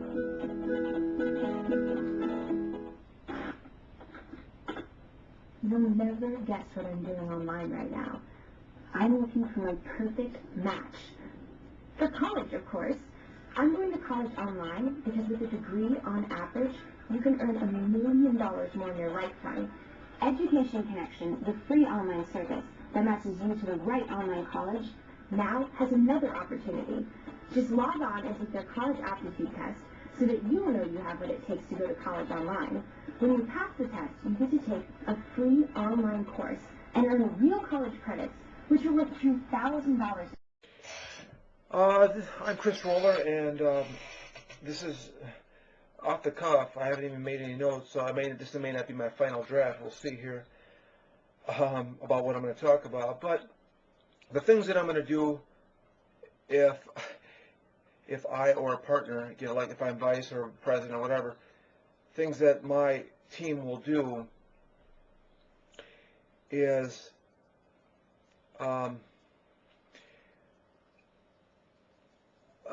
make the lawmaking process more democratic. So, in other words, more democratic via the people. So there's going to be a voice via the people, similar to the way AmericansElect.org is making a voice for a third candidacy, similar to that, where the people are having control of Congress. And if it works out well, perhaps just eliminate congressmen as they are. We'll see how it works. It might literally take years before we decide what's working and what's not. But basically, I just want to get it working. I want to get the system just stop it being corrupt. And by the way, this is unthinkable to any politician out there. In fact, they will probably be trying to kill me once they hear this message, especially if they find out that I am actually running or something. The hits will be alive, and good thing I'm hard to kill, because that is, you wouldn't believe how much corruption is at the very layer of those seats. And I mean, everybody and their brother will be trying to kill me instantly if they find out that their vote's going to be merged with the people's, and eventually maybe even eliminated if it's working out. What they've got is not. I don't want to make a complete change. I'm just saying a gradual third party, third people, and if it's working good, and we'll make them a majority of the decision or something, and eventually just weed them out. That will cause so many hits attempts on my life. It's just you won't believe it. You will not believe it. So I think that we, as a collective, are much more smarter than than 100 people who are getting bought out. Because it doesn't take much brains to be at the center of that, where money is ruling, and that's the bottom line. Is money is king, and wherever that flows, you'll find the favors being done. What else? The next process is basically the distribution of wealth will be such that it will be taxed very heavily for the rich and very, very little for the poor, if any, for the poor. I have on my Truman Show account, I've got a scale that kind of gives it away. If you're making $10 million a year, you're pretty much going to get taxed 80%. Take home $2 million a year, but you ball about that, then you're just a weasel. You're not a team player. We're a team as a country, and if you can't play as a team, then go to another country, and we'll survive without you.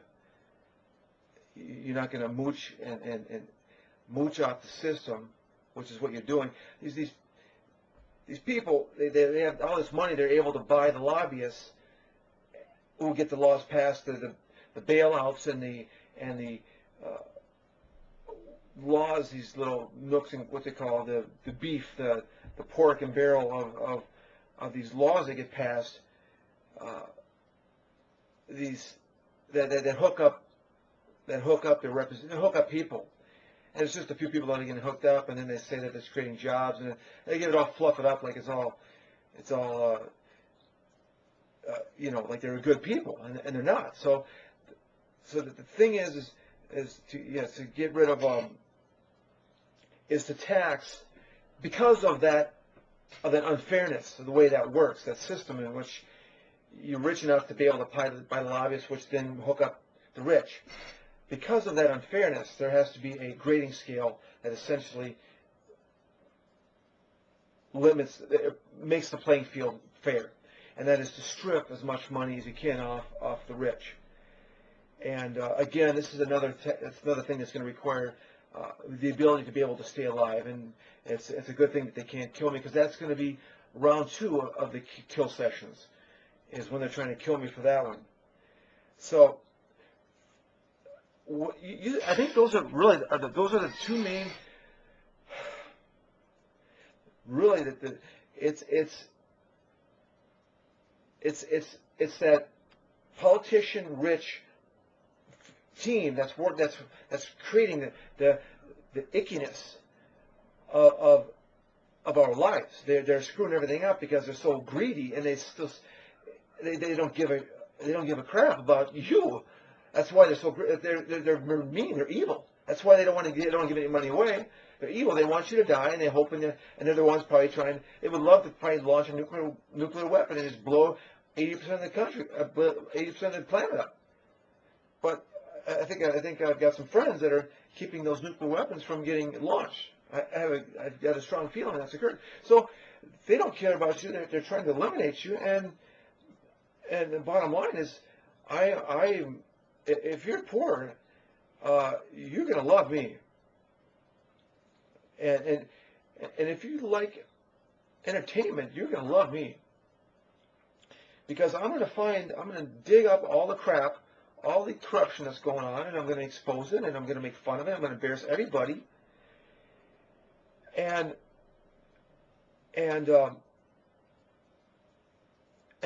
really, it's just going to be a lot of laughs, I think, for everybody. Just I'll be, the late night, the comedy shows will just have a heyday with not just me, because I am goofy, but the things that I uncover. I mean, it's just so much fun to. It's just going to be a lot of fun. It really is. So, if you're looking for a guy that you can make fun of, a guy that's going to create the entertainment of what I just mentioned, of the uncovering all this crap and exposing it, and embarrassing it, and everybody's going to feed off it.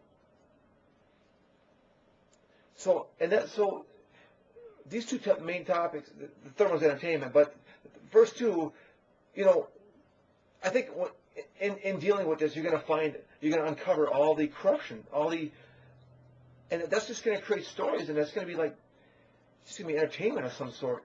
You create movie scripts based on the stuff that I uncover. I don't understand why that's not currently. I don't understand how that's not occurring. There's just so much corruption. I don't understand why it's not being told. So, I don't know. I think those three things form the Trinity, I suppose you could say, in this, the congressman, the rich, and the entertainment, the Trinity. I'm just making that up off the cuff. I'm just doing this off the cuff. It sounds halfway decent. I'll probably publish it. But I think there's a lot of people out there that I'll have a lot of help. I think once this gets going, I think there's just going to be so much help in creating, and I want to create heaven. That's the fourth thing, is that I'm trying to create heaven, and I know that that's via entertainment. That I'm going to make it entertaining for you all, and that's going to be heaven. At least for now, it's going to be heaven. I think there's going to be different versions of heaven down the road, but this one is going to be entertaining. It's entertainment for most, and embarrassment for some.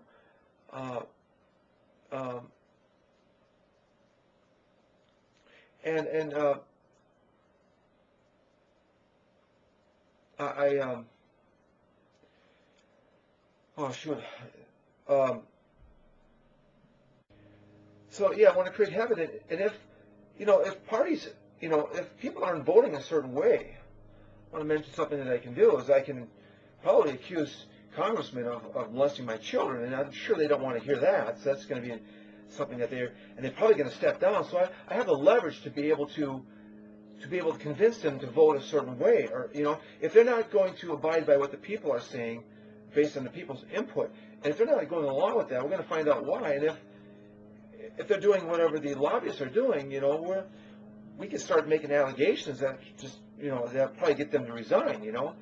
So there is just a lot of, and again, if I start doing that, there's round 3 of the hits. You know what I'm saying? And 4 and 5 will soon come after that. It's just I can get things done. The bottom line is get things done, and it's going to be funny, and it's going to be entertaining, and it's just going to be enjoyable for everybody. So it's just a different. It's just going to be good. It's a different approach that's going to be just so fun and exhilarating and entertaining and heavenly. I think that you'll want to vote for me. So first session was DMT. I smoked that. Second session was my weed.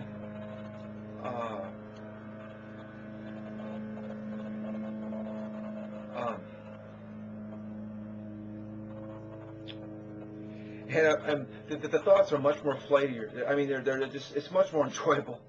This stuff is just fun watching how it just creates a scene here, and there all these different thought patterns. It's just really some good stuff. The stuff that I happen to buy enough of is the best. That's when I went to heaven. That incredible time is this stuff. So I know that this is the best stuff. Or at least, yeah, it's the best.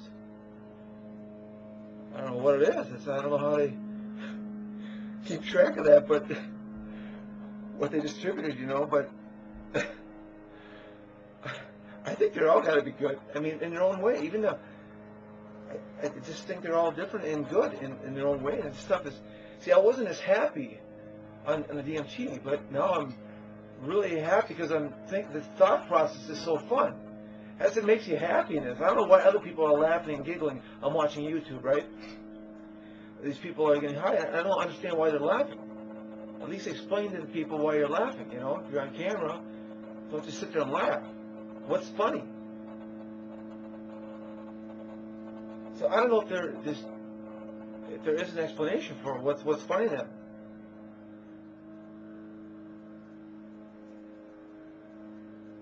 Do we just laugh just for laughing without having a reason? I don't know. I think you always have to have a reason. But are they not having a reason? Wouldn't that suck? I mean, maybe that's good as long as you get the enjoyment from it. Not have a reason and just laugh. Laugh for no reason. What the hell am I talking about?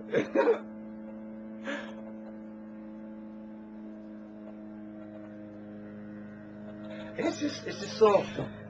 The other one's not bad. I enjoy the smoking of it much better than the eating of it. The eating is just foul on the stomach and the intestines.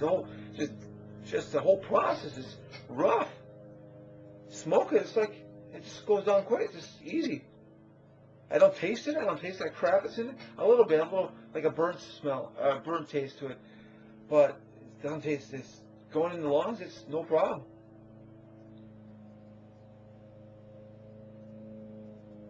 Yeah, that stuff is nastiest tasting, but in the lungs, no problem. At least with the vaporizer, you know.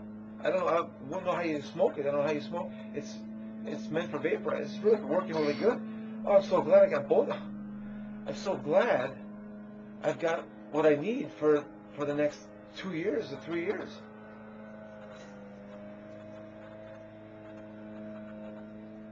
And thank God I was able to buy it somehow, or get at least. It was different. I didn't know. I mean, DMT is hard to get.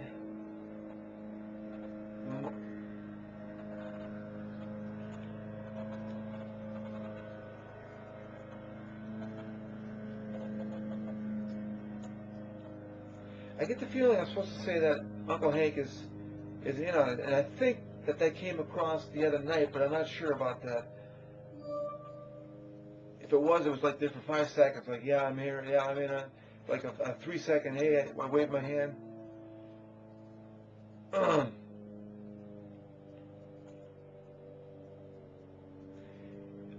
But his invitation to me to come up there is very, very great, and if he's in on it, then that would be an indication that he's changed his tune. Or I thought I was banned from his house, and now I'm not. So seriously, I can't believe what a good feeling that was. Just not just with him, but the fact that I can come there and stay. I hope this thing ends. It seems so close. I hope this ends because I want to go to the trial. I want to go to the trial. I want to have some fun. You know, presidency, running the whole shebang. It's just I don't have much money. I don't have to be able to do things like that. You know, just run off to a trial, you know, for 2 weeks. I'm trying to afford it.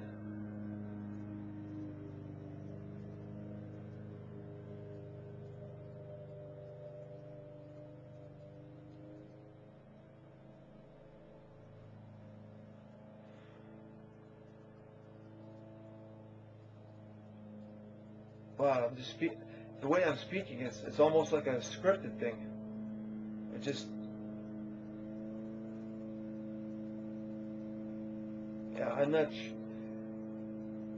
can't remember the topic now, but it's like it's being scripted.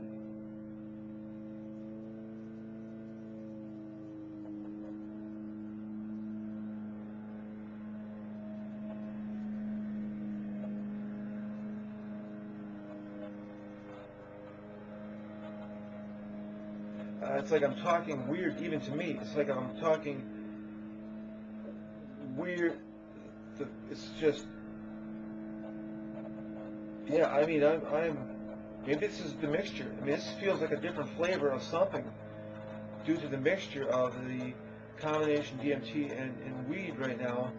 It's just I'm not even sure what's.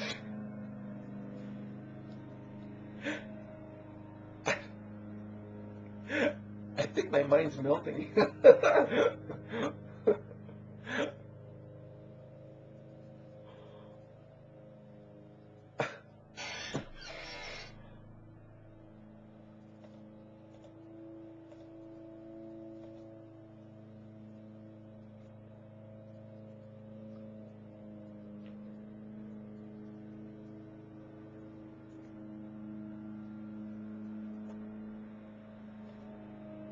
The thought kind of like merged. It was like warping as it was emerging, and it's sort of like, so as the thought's progressing, it's sort of warped, and so I couldn't quite grasp where it was, get around it and get back to where it was supposed to be.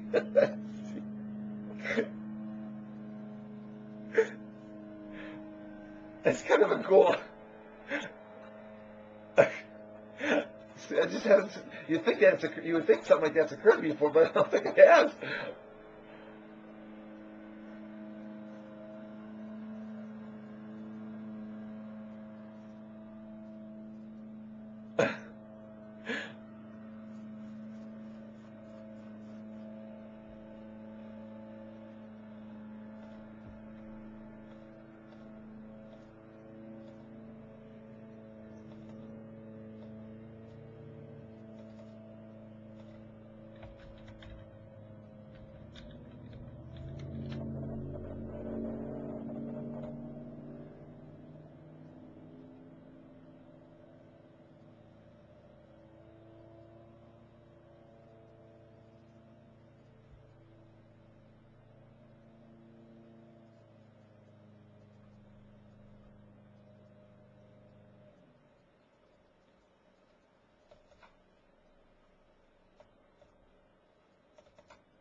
Alright, I thought I needed to do a video, but the clip is too short, so I'll just merge, sometimes I merge 2 or 3 days into one clip.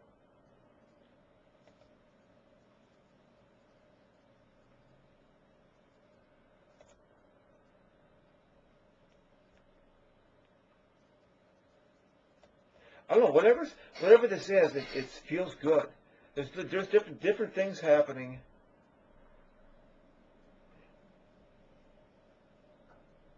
And the beauty of weed, it makes everything brighter.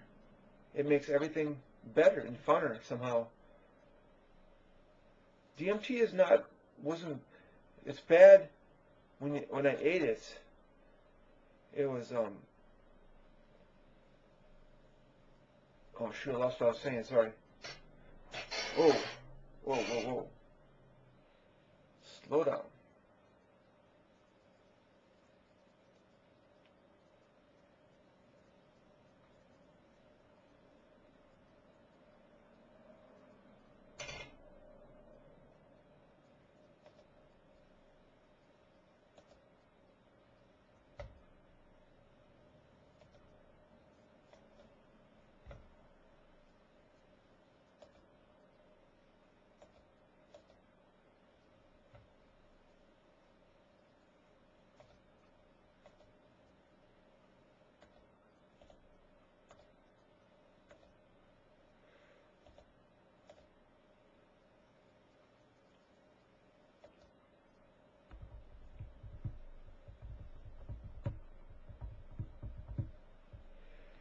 Oh, I don't know, it's, part of it in reality actually seems like it's getting close too, but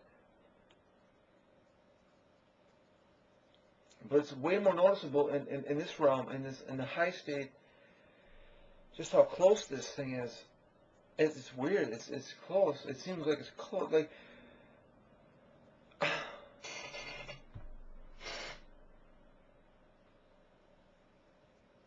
it's,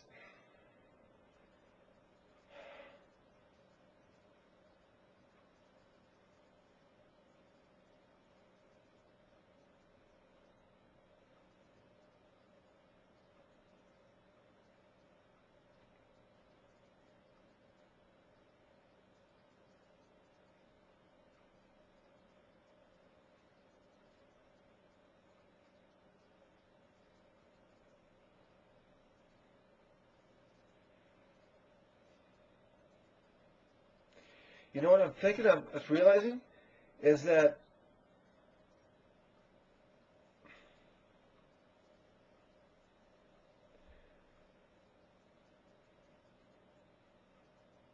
it's not that the weed makes the DMT better, it's that the DMT makes the weed better. I feel it's like very heavenly, very heavenly.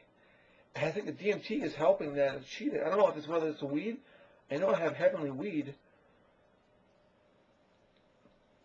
But is this, because, yeah, I mean, I can't tell because this weed is heavenly.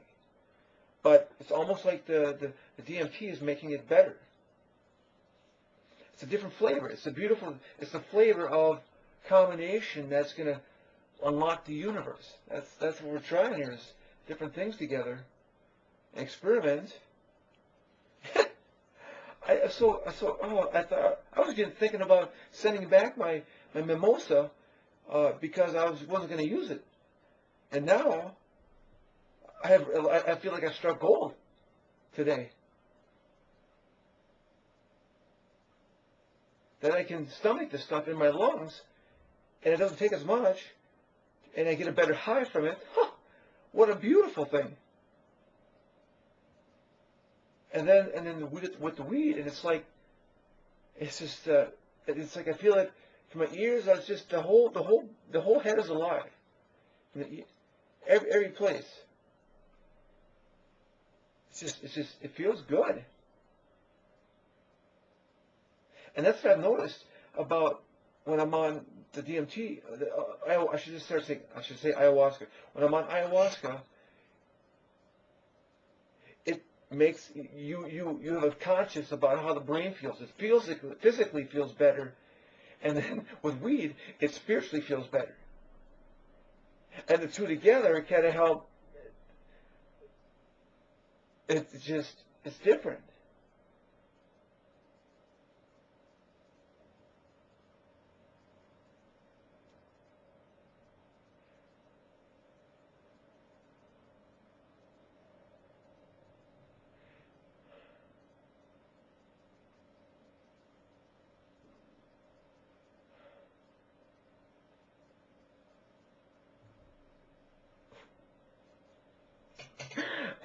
Like Google and YouTube are all in on this thing, and they got something good playing. It sounds like kind of praying.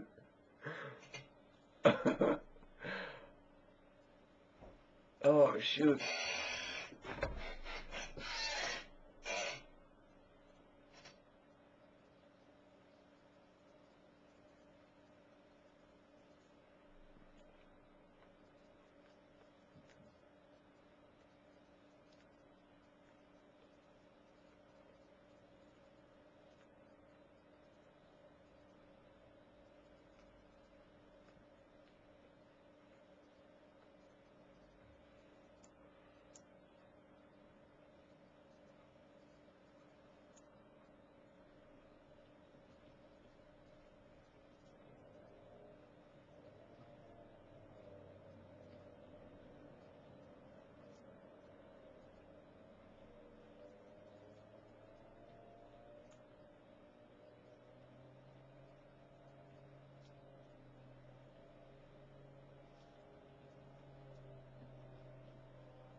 Hey, I'm Joey Aragon.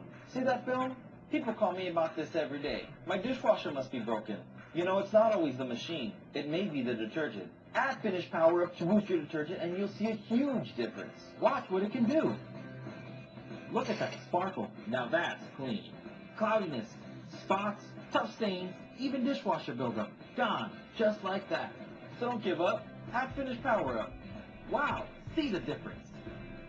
It's must have.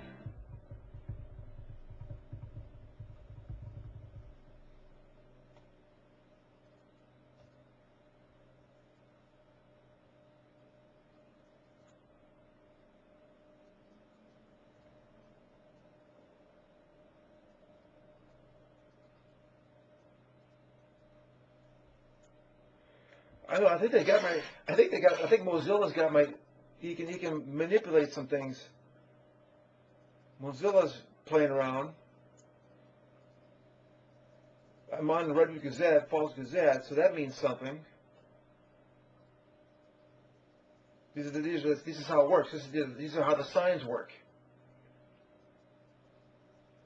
It guides me in, and it helps me choose a path.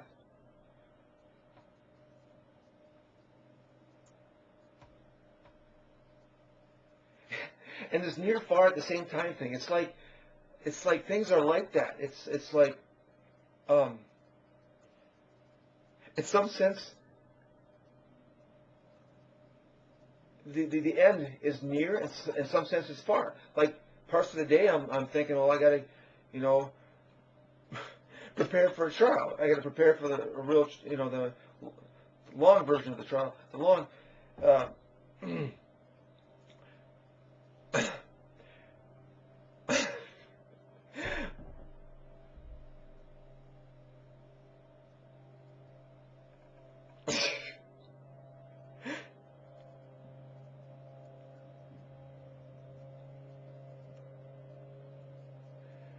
Where I got to do the whole school and thing, and get through that and get part. That's the long version. The short version is it all happens tomorrow. And it's like I'm living both at the same time. And you think, how can you do that? And basically, it was when you get high, you start thinking it's really close. Basically, when I go high, I think it is close. Pretty much, I'm thinking a long journey when I'm sober. Reality sucks. It's so long, but how can it be? How can it continue that? That's what would be confusing to me. How can it continue to do that? Do both? How long can it go? Like with this, I can see a year down the road, it's still the same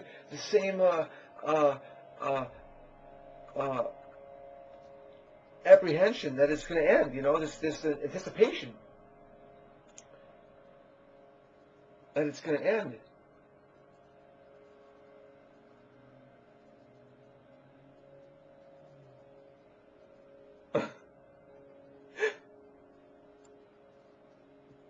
I hope something happens with this AmericansElect.org.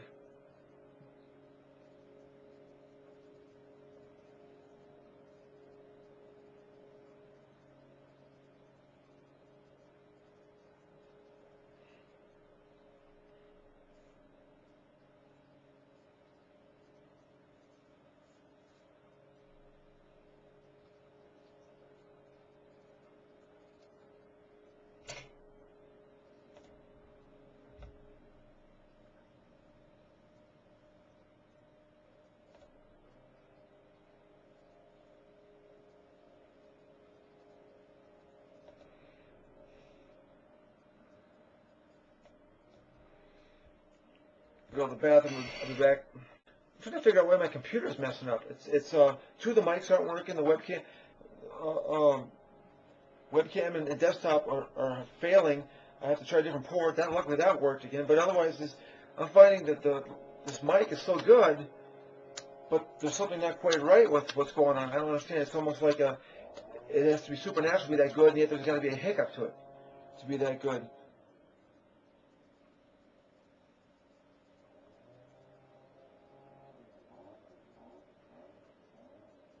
Strange. It's almost like it's something that's unusual about this mic. But I'm having trouble with my audio system. All my audio is occasionally failing on the ADS audio recorder, such that it backs up the computer and I have to reboot. So I don't know what's going on with my audio. Maybe there's some kind of indication of hardware or audio that's becoming supernatural. So something in that arena is becoming supernatural by chance. I gotta pee here yet. I didn't quite get to pee in. Had another thought. I just love this. I love these ideas I just grew from this stuff.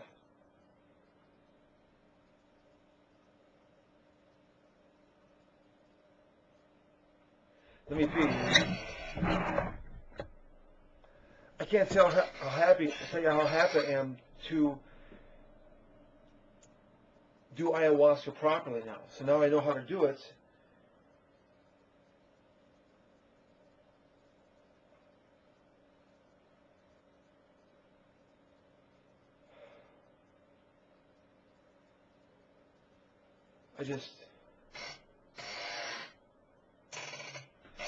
Yeah, I'm just,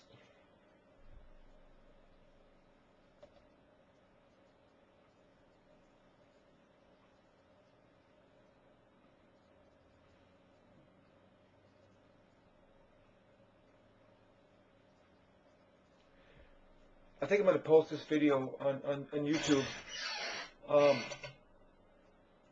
Oh, I was going to say something related to that. I forgot.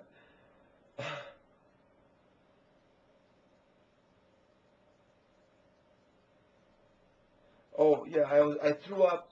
I don't know if you know or not, but on the first attempt at this, serious, quite interesting. I nearly I got the first puff was just so intense, or whatever it was from the vaporizer. My first vaporizer, we just got it. Boom! This thing is just hits me. I get almost a blackout, and I didn't feel like I was gonna faint. It wasn't like that. It was just my lights were just. Everything was going black, not like a faint black. Just and then it came back, and it just said, this is the stuff. This is what you were. And then there would be I take about 6 more puffs of that stuff, and it was lights out. I threw up probably 15 minutes later. I think Eric had left. Yeah, he did. Yeah, and I have it videotaped. Not quite the whole scene, but it was taping when it occurred.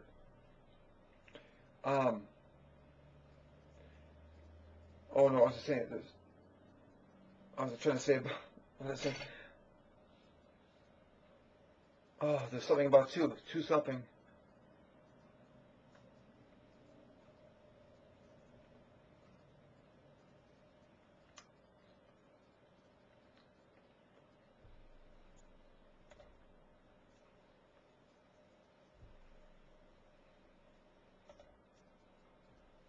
I'll have to remember later. Owning a home is a wonderful experience, and we think looking for one should be too. That's why Coldwell Banker provides the most remarkable tools in real estate. Tools that let you browse homes, explore neighborhoods, see agents, and get information instantly and anywhere. So whether you're ready to look, ready to buy, or just ready to dream, the place to come is to Coldwell. Coldwell Banker, where home begins. In an effort to try and re-engage college students and graduate students to get involved in the Obama campaign, and they're pulling back, obviously. They're not as enthusiastic as they were. In an effort to try and get them engaged, he's going to promise giving a lot of free stuff to them. And to say, I'll pay for your education, or I'll get rid of the loans, or I don't know. I'm only guessing, but my expectation is he's going to find, as politicians do, promises of free stuff as a way to try and get people to vote for him. And we've heard that time and time again, but the country's in the balance. We can't promise money we don't have, and we should not borrow for promises by politicians. So what do? So how do I help? We have to find a way to get higher education to be more competitive and to take advantage of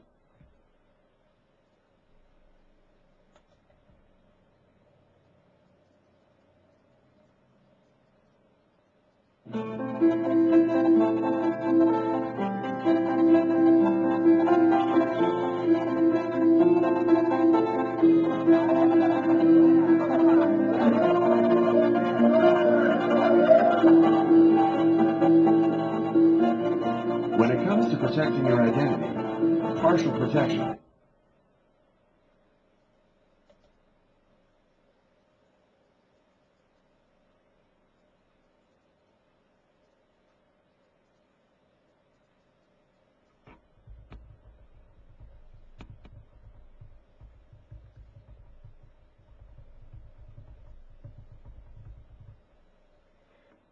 I was just thinking how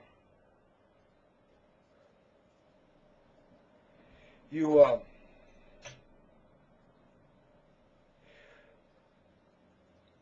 you should do is have a show that has the best of clips of all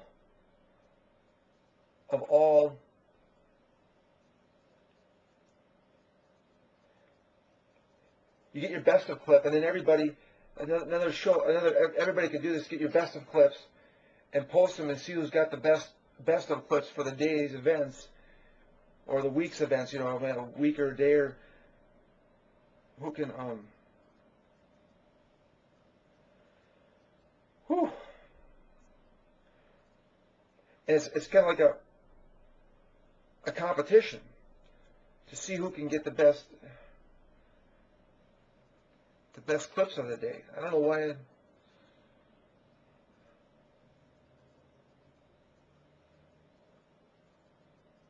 That way, it's like, and get like, that way everybody's educated on what's going on. Like, be nice to have a few 10-minute clips of, different strokes, so that people know what that was about, and then go through this highlight clip, and that's you build this clip, and it's it can last for literally weeks or months. This show me what each one's about. Or even on a website, could do that on a YouTube. You say the channel, there's all these clips. That's the thing. It's an idea that you can change. You can compete on different ways, and put a.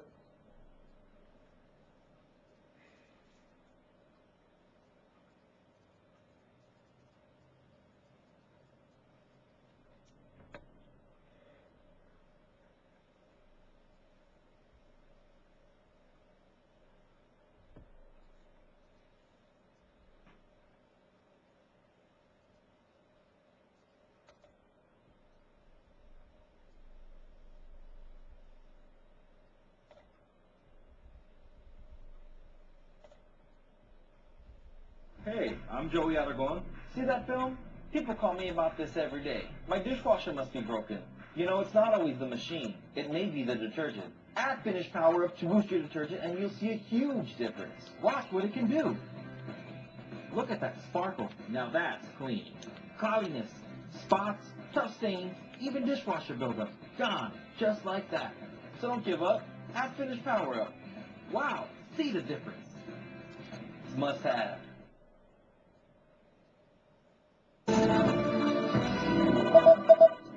That won't be the case with Governor Romney. Former Republican presidential candidate Rick Santorum recently called Mitt Romney the worst Republican in the country to put up against Barack Obama. But those words and this year's bitter primary battle apparently are now in the past, as Santorum is urging his supporters to back Romney's campaign. The former Pennsylvania senator delivered a pro-Romney message in a late-night email saying Romney has my endorsement and support to win this most critical election of my lifetime. Romney visited Santorum for more than an hour on Friday.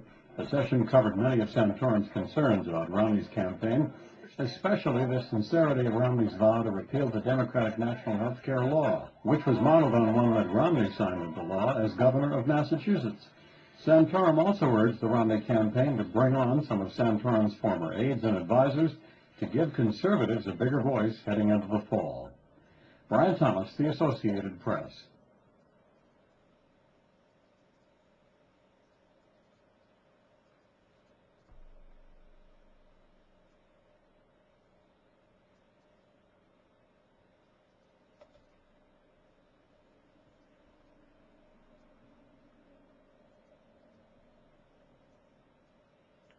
God, they've got to announce something on TV about this Americans Elect, I mean, nobody's talking about it. It's coming up here. They got a caucus coming up. Nobody knows any of the candidates. That's just strange. I would have thought I would have heard something by now. Commercial. I mean, what the hell? This is kind of odd. This is a little bit odd that I'm not seeing this. Unless that's just piddly poor, It's either that big or that small at the same time, you get it? big. In other words, my events are going to occur. This event.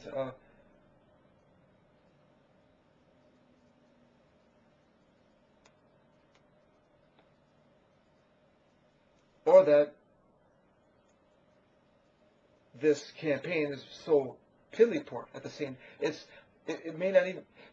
I mean, I don't know how many people are signed up. You know, that's the question. I guess we could look on the website, find out how many people are signed up on this thing.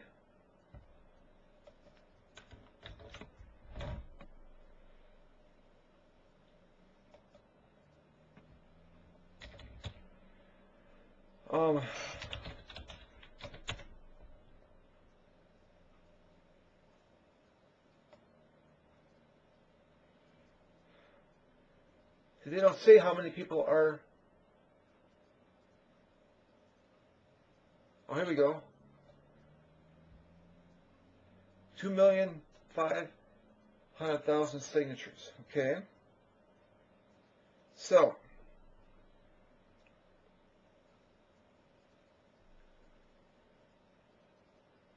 I guess I would have thought it'd been more than that. You know, I'm kind of glad they didn't advertise about this that much, because I think the people that are on it right now are probably the ones that give a crap. And probably be the ones that voting. Don't let just any Joe sign up right now. Put a commercial on and say, you know, vote here. And I don't know. Is it possible nobody's heard of this thing? Because all you had to do is hear about it and you signed up.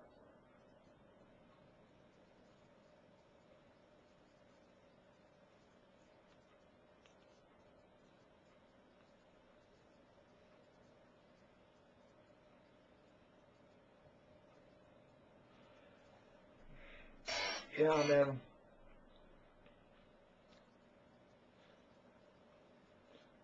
How do people not know about this? How did they know about it? How did I mean, is it obvious that everybody knows about it? They just simply decide not to vote, not to sign up?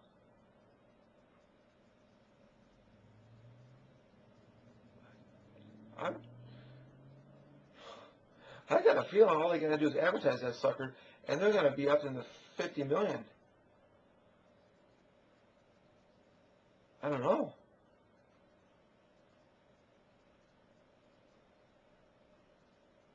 Hard to believe that you couldn't get a quarter of the population to be, what is that? Quarter of the population, 75 million? 75 million to sign up on this thing. This online.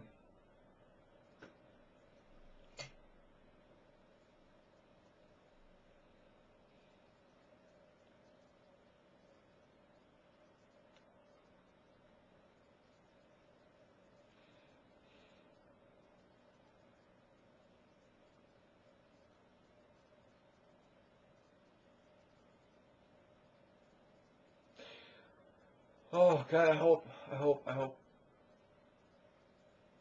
Because, I mean, moving sucks. This is not going to be fun. If I'm going to move, it's to my mansion. And with that, I got a bunch of help.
going to talk.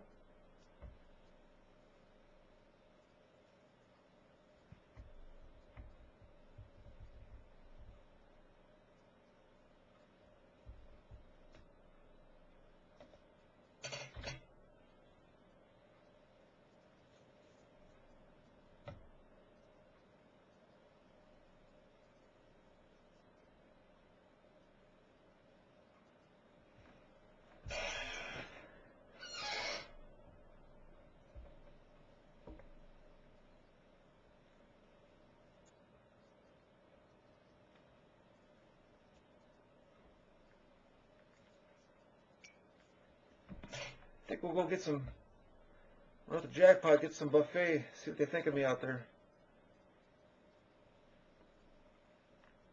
Take a time out here. Just thinking of stretching out. I mean, it was important for this process, this time right now, to stretch out my body. It's important for me to not just exercise, but stretching is somehow important.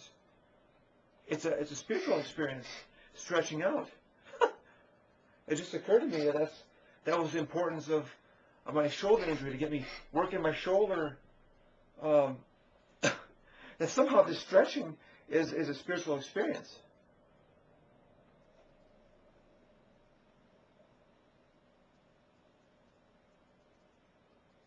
And my back is so much better now that I stretch my shoulders. I don't have any back problems anymore.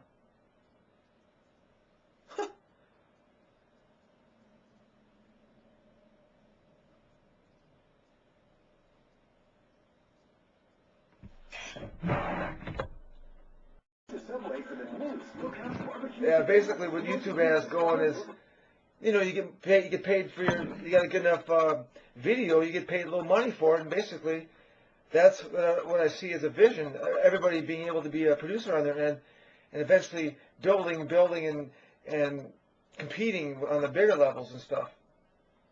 I just forgot what I was just talking about. Yeah, basically what YouTube has going is, you know, you get paid for you got a good enough video, you get paid a little money for it, and basically and stuff. See, that's what I see as as part of the entertainment is this game. Eventually building and to be a producer on their end, and eventually building and competing on the bigger levels and stuff.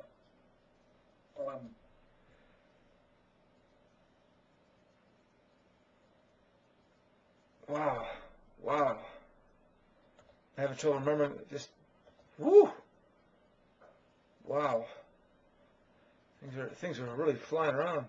I mean, flighty thoughts. And eventually building and competing. What I see as a vision. To get these videos, whether they're real or whether they're acted, so they can be real or acted, and you get money like on YouTube for your clip based on what people. But somehow you have to.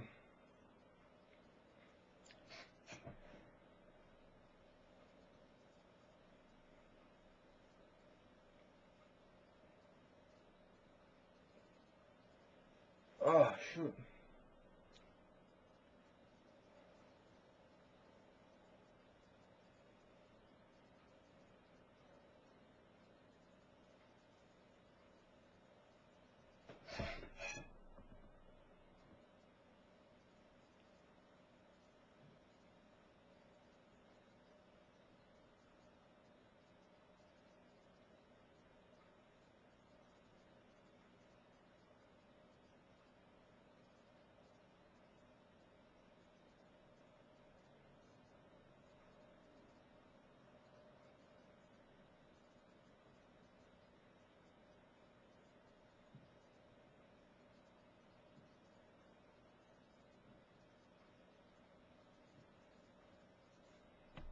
Wow. Yeah, I just had a thought that that all the police stops were just a way of getting me to fasten up. Everybody being able to be a producer. God dang, they got me on edge, man, those guys. And eventually building and but yeah, you build these film. I don't know. Somehow you have to get out there advertising, I suppose, just like Google, the advertising, you get it like marketing thing, and you just get it going, and you get watchers and income based on that. I don't know how quite how the game would work. Kind of a fun game that is a game called business. You know, I don't know. Just these ideas. That are, you know, trying to make a funner world, you know, where all you're doing is fun.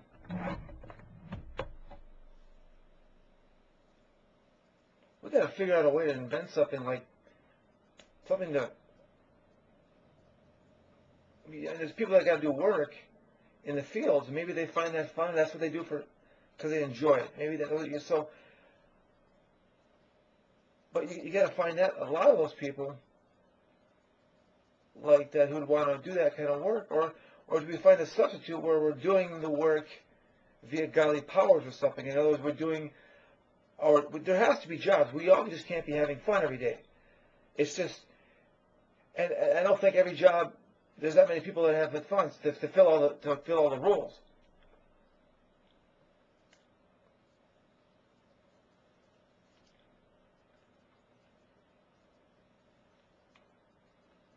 I forgot what I was talking about. Something about fun.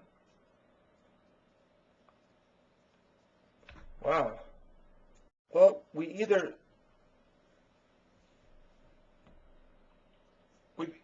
got to find. One second, I got to check audio. Test 1, 2. Check 1, 2.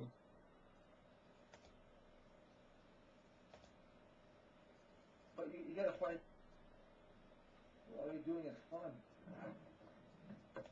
So not everybody can be having fun. So there's going to be an offset. So that means that we have to have a way of like doing like the chores, taking out the garbage, this, that needs to get done. So how do you do that? Some kind of invisible robot that you program with a computer, but it operates like through a spirit, through a ghost, and does chores and stuff for you. And it's got to be done through godly power somehow. But how do you do it? How do you do that? You got to get the interface that connects those two, the interface, and then somehow you work a program or something, a computer into. And I just forgot what I was. Oh God, I forgot what I was talking about now.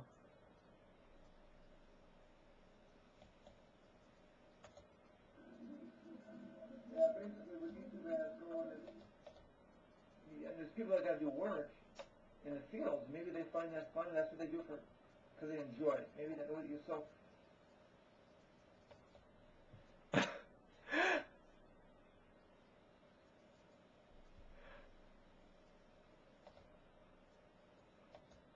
There's people that got to do work in the fields. Maybe they find that fun, and that's what they do because they enjoy it. Wouldn't it be the coolest thing if you could invent that ghost that could do that? And what would happen, like, literally this year, and that would absolutely be happening, just to have somebody do all our errands, and we could just, with one thought, you could just make happen. You just do our stuff, and we could do whatever we wanted to, you know? That would be funny. That would be like one thing, one invention that would just, and it's done, and you're in heaven. Everybody's in heaven. Create heaven on earth.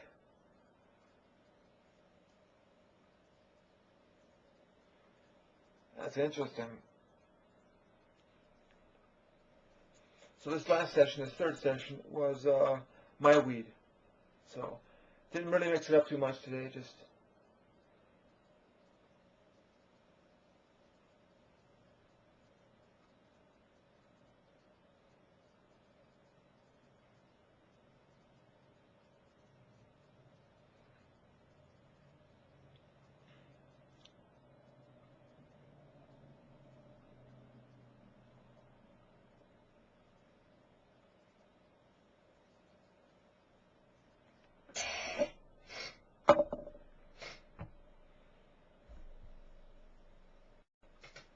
just thinking that once you can go back in time, once we get that figured out, how to go back in time, then we could initiate games where you like, you know, on this day, find the best scene on this particular day,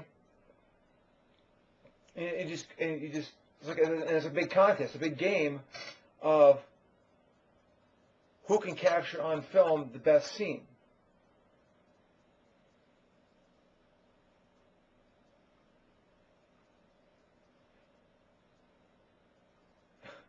And like, you'll know ahead of time, you'll know now what happened that day, but you know the big picture. But on the way to the Super Bowl of that year, there was this wild incident, and you know, you hear about this, and then you're there and you film that.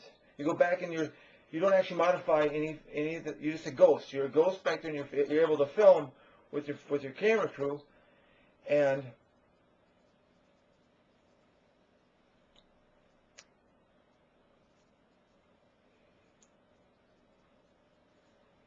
forget what I was talking about.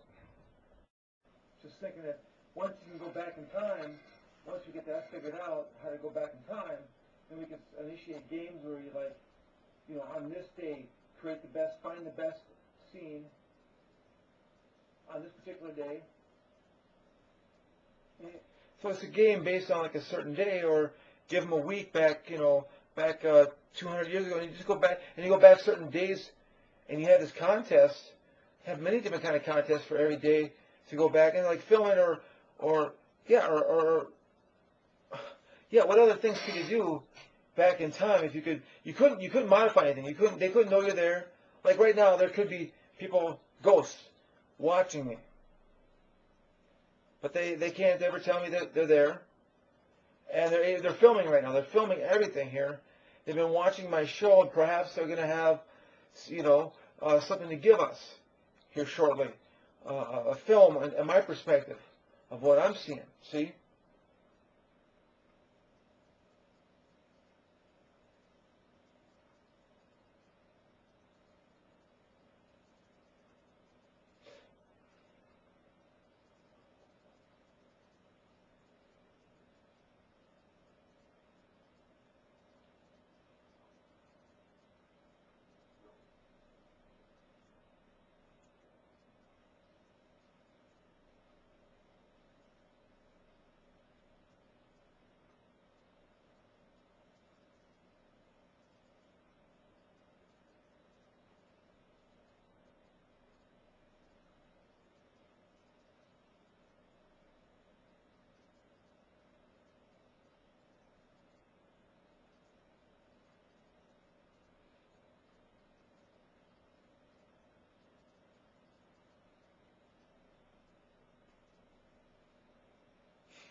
I guess Tosh Poidos pretty much has the right take on how this thing works.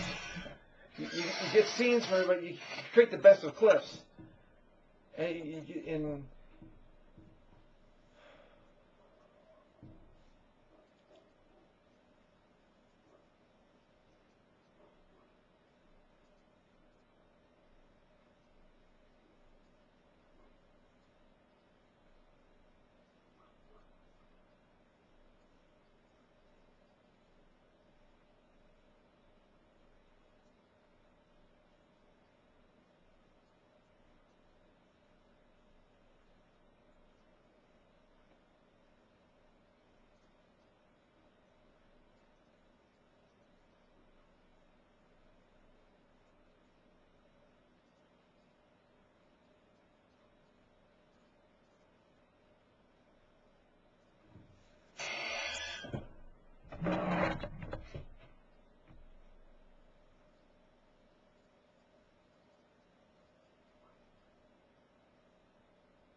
Christopher? Yeah. What's up? Listen, I'm talking on the phone to a friend of mine in St. Paul, so I can't really talk right now. But how are you? Yep, doing pretty good, pretty good. That's good. Did you ever get a hold of Corey? No, I called. I think it's I called and I didn't hear back yet. Okay, because I remember the name of the guy and his girlfriend that he was staying with in Fairfax, and that friend of mine's name, who's also done work in my house starting in 2006, his name was Jeff King, and actually came from St. Paul and was raised near where the brewery is on West 7th Street. I can't see your picture, by the way. No? No, I can't see my picture either.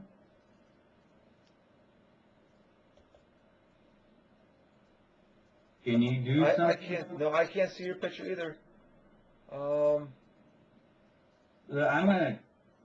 It says you're a question mark. Are you a question mark or what? No, I'm not. Well, I think you're supposed to put Skype on your taskbar if you want to be online. So I'm probably not online, even though my computer is on. Anyway, since I'm on the phone, I don't want to talk very much longer. Okay. But yep. What'd you call about? I forgot. What do you mean you forgot? Oh, I was gonna ask something like I was gonna ask a gay thing. It was a gay joke. Or like a gay joke. Or a gay thing. Do you usually take it or do you receive it? Do you give it or you take it? I take it more than I give it. Now, do you take I mean, okay. It depends on the person. Okay, this is very personal, but I'll give you the honest answer. Mostly, I prefer to take it, but sometimes I really like to give it.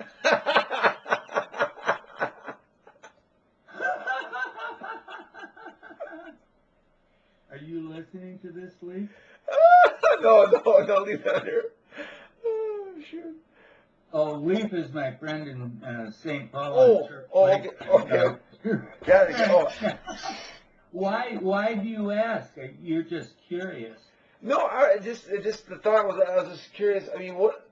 So then you guys switch. So once one takes turns from the giving, then you work. Then you have another session with the receiving, right? Well, yeah, basically, but it doesn't mean 50-50. It might mean 90-10, or it might mean that with one particular sexual mate, you take it, and with another sexual mate, you give it. I told you I had 2,500 lovers in my life, and I loved every single one of them. Oh, shoot. God damn, I wish I was gay. Holy shit. Yeah, well, it's too bad that you're not, but, there's hope for everyone. As the fundamentalist Christians say. Anyway, did you have any other question, or you just wanted to joke around like that? Well, I had like some more questions. Like with one, like one night I went like 7 times with this lady. Now, how many times have you gone one night and how many times have you guys like with the same guy? How many times did you make it? It's called spent. You ever gotten where you were spent? Yeah, when I was younger, after 5 times. Like that, okay, yeah. So, I just never. There's a girl's. It's like how's the girl's perspective and the guy's perspective. So. Okay. What else? I'll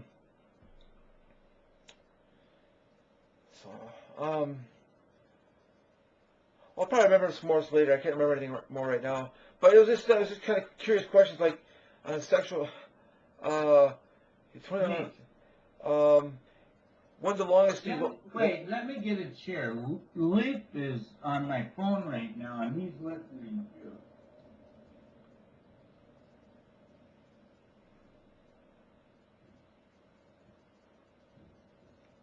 Leaf is. I'm getting my ashtray and cigars.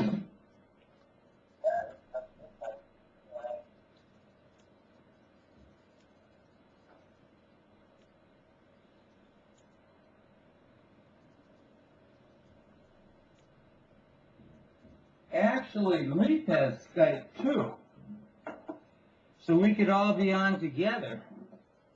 Okay. But I don't know how to use Skype very well, and Leaf doesn't. The last times we tried to use Skype, it just wouldn't work between us. What's his Skype ID? What is your Skype ID, Leaf?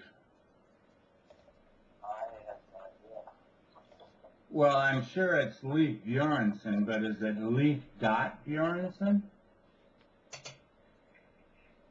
Why don't you look it up? All you have to do is go to Skype on your computer. Is your computer on? With no dot between? A space. Oh, I've got a dot between mine for some reason or another. Are you going on to Skype right now? Okay, you do that, and what Chris and I are going to do, or Christopher and I are... Okay, Christopher? Yep. He's going to go on to Skype right now, and he says he'll call me, but in the meantime, why don't we see if we can't figure out why we don't have visuals of each other. That's the main reason for using Skype, is for the visuals. Well, I'm telling you, they got the FBI. They play all these kind of games with our computers, you know. Okay, well, I don't care about all that. I mean, I hate all those people as well.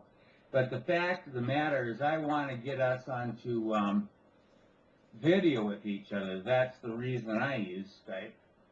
Because I can otherwise use my telephone, you know what I mean? Even if the audio is better on Skype in some ways. Oh, Leif Bjornsson is calling now. Okay. Okay, I'm going to answer him, Christopher. And see... Oh, shoot. That's funny. His video, I was joking, but it's true. Somebody has cut off our video link, so he can't flash me anymore. His naked body. That's what he was gonna do, you know. That's what he's gonna freaking do. Whip out his dick and say, "Hey, Chris, you want?" The guy's nuts, man. If I did that to a girl, she'd be calling 911, man.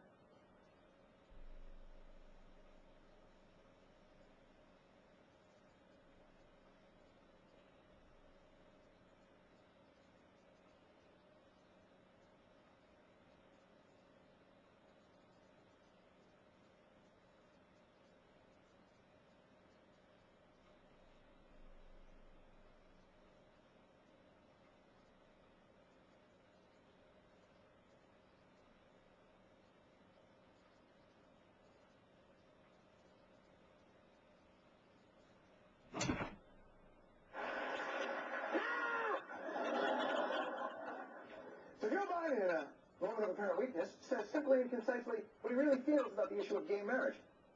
I assume he recognized the error of his ways, Washington, D.C., almost immediately. Almost immediately after the program aired, Biden's office reached out to us to say that he was speaking for himself, not for the administration, and he wasn't making new policy. I see what you're doing, Biden. It's the old mom routine. Hey, if it worked for me, honey, I'd let you go to that party. Heck, I'd buy you a six-pack to share with your friends, but you know how your father is. So obviously Biden's just speaking for himself and not the President of the United States. David Axelrod tweeted this, quote, "When VP said that all married couples should have exactly the same legal rights is precisely POTUS's position. Hashtag Bieber." It's just a reflex. So what the Vice President said is POTUS's position because VP said hashtag gay marriage good, LOL, ... Oh, okay, simple. But my feeling is it's probably not as simple as VP and POTUS have same position. Spokes POTUS, Jay Carney? Let me just be clear, though. The Vice President made what he said about the protection of rights of citizens is completely consistent with the President's position on this issue. I can tell you that the President has spoken about this, and that his views have not changed. The President is the right person to describe his own personal views. He, as you know, said that his views on this were evolving.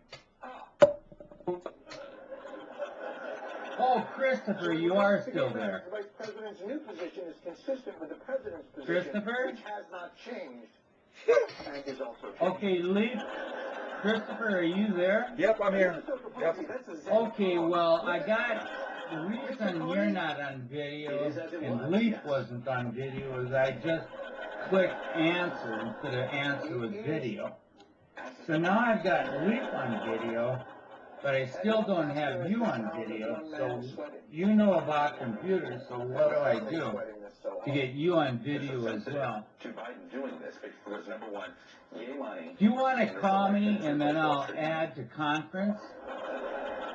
Gay money has replaced Wall Street money. You know, the only difference between gay money and Wall Street money Hang on, is when I you don't... put gay money in one of them tacky... Why don't you just say add to conference? Reporter joined by John Oliver, live at the White Click House. on that box. The President says... Okay, give me a second here. Marriage equality are Okay. evolving. President, 50 years old. What is he waiting for? Will and Grace not able to work their magic on the President? Whoa, John, don't be so glib. You know, the views on these issues can be very deeply rooted, extremely personal. It's up to... Goddamn reproduction, like what's called a lithograph now is not art. It's nothing more than a reproduction of somebody else, a photograph, in other words, of a painting, and then photolithographically, or now by laser printer, you can produce thousands of them, and then art galleries sell them as original art when they're nothing of the sort. Originally, lithographs were stone lithographs, and you could only make so many. The same thing with etchings. So there was a limited edition. Make number, this is 1 of 27. That's it. No more than that, or a painting would be original. Yeah, a painting is original. So I think if you make a movie, or if you sing a song, or if you compose a song, and then sing it too, I think composers, I think lyric writers should, lyric writers automatically would speak their words in poetry because that's what a lyricist is, in my mind. But so what I'm talking about, Lee, is say right now at this very moment, I want to take one of my paintings, like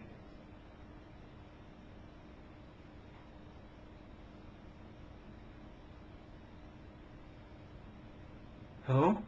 that one, for example, and I wanted to put it on a t-shirt, and I wanted to make 1,000 of them. How much would it cost? Do you think, approximately?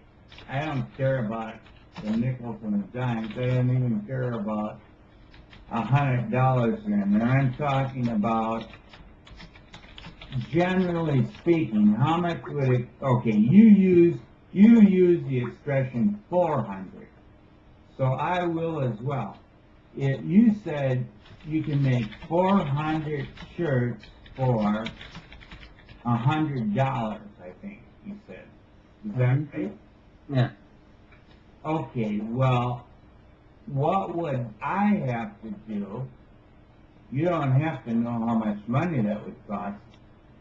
Would be my problem. Like someone who is singing a song and wants a song to be well known. I'm talking, how much would it cost in this particular situation? You said I can get 400 t-shirts for $100. What do I have to give you so that you can make the t-shirt, or do I have to make the t-shirt?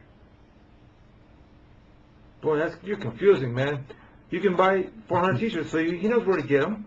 The hell are you talking about? You making them? He has somebody that makes them here. He gets them. He just... The hell?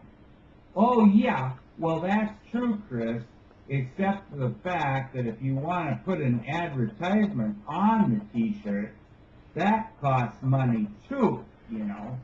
Somebody's got to make the design, somebody's got to print it onto the t-shirt, or paint it onto the t-shirt. That costs money as well. No, like, Chris wanted his t-shirt saying a simple thing, advertising and show, well, just that on back, and they can print those out in 10 minutes and have them ready. But you're talking about maybe like a silk screen on the back of a t-shirt, something really nice. I'm not talking... It'd take more time and... No, I'm not talking about necessarily silk screen, I'm talking about an image. In other words, if you want to make visual image, then for the advertisement on the t-shirts, or if you wanted to... and the number of colors that yeah. Oh, yeah. Thousands of different colors, probably, and shades and tones. And, God, what is it? I'm forgetting all my art.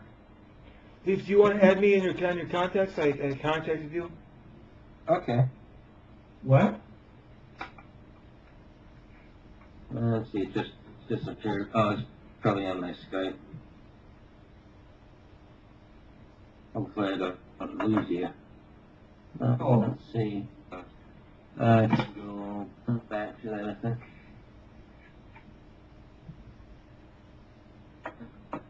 Boy, I don't know how you two can do all those things at the same time. All I can do is one thing.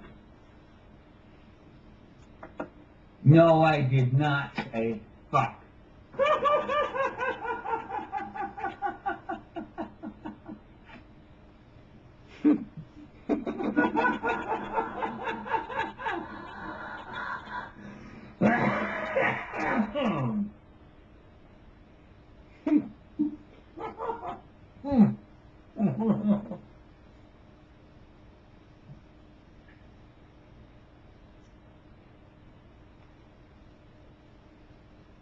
Well,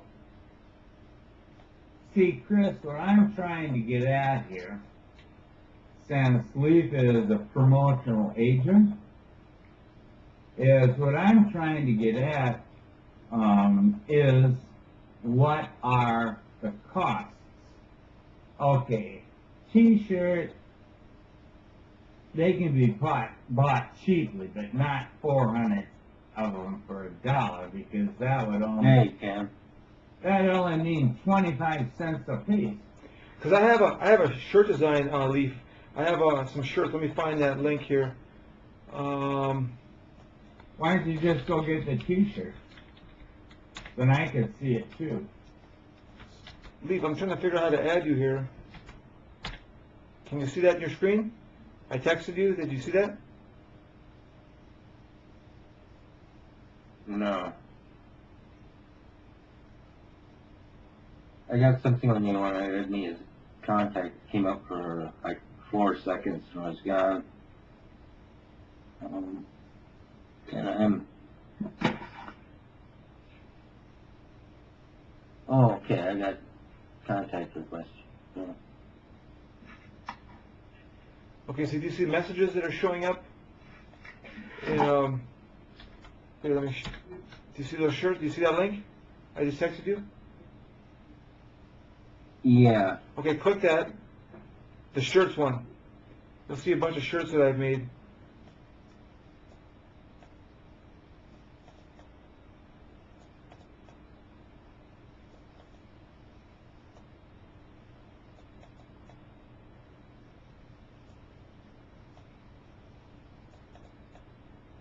Ow!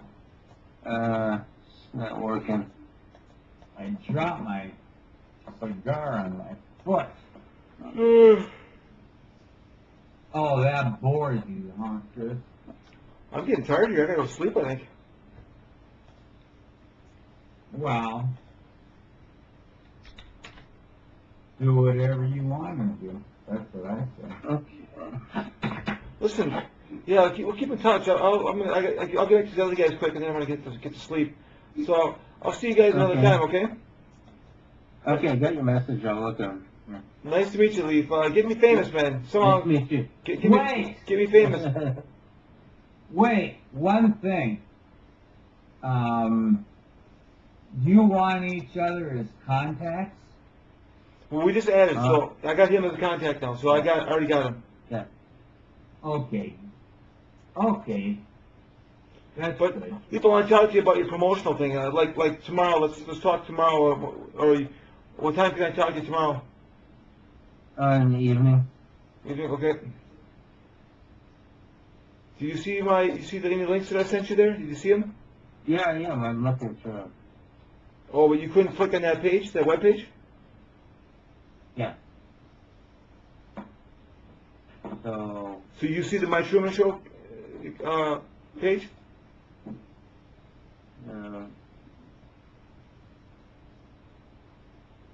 I'm seeing a lot of different quotes. Are these things that you're looking for a shirt? On a shirt?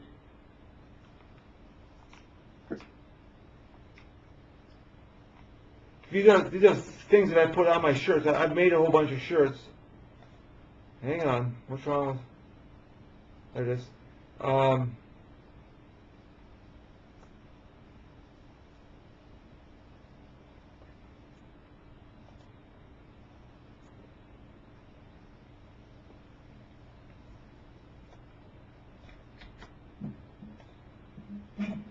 Here's the Truman Show thing. Click on that site quick, just before we go.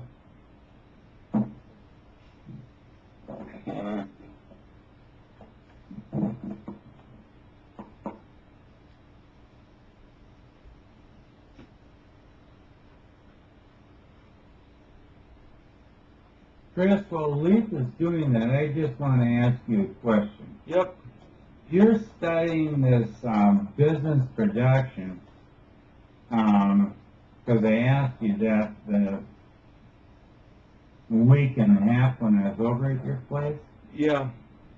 But I don't think I actually got the question across, but what I did, and I said, what do you want to produce? I said music or movies, and you said movies. Right? Yep. Okay, so what kind of movies, I'm just interested in knowing, what kind of movies do you want to make classified by genre?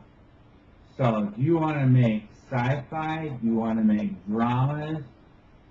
I know that you can't as an artist, you can't really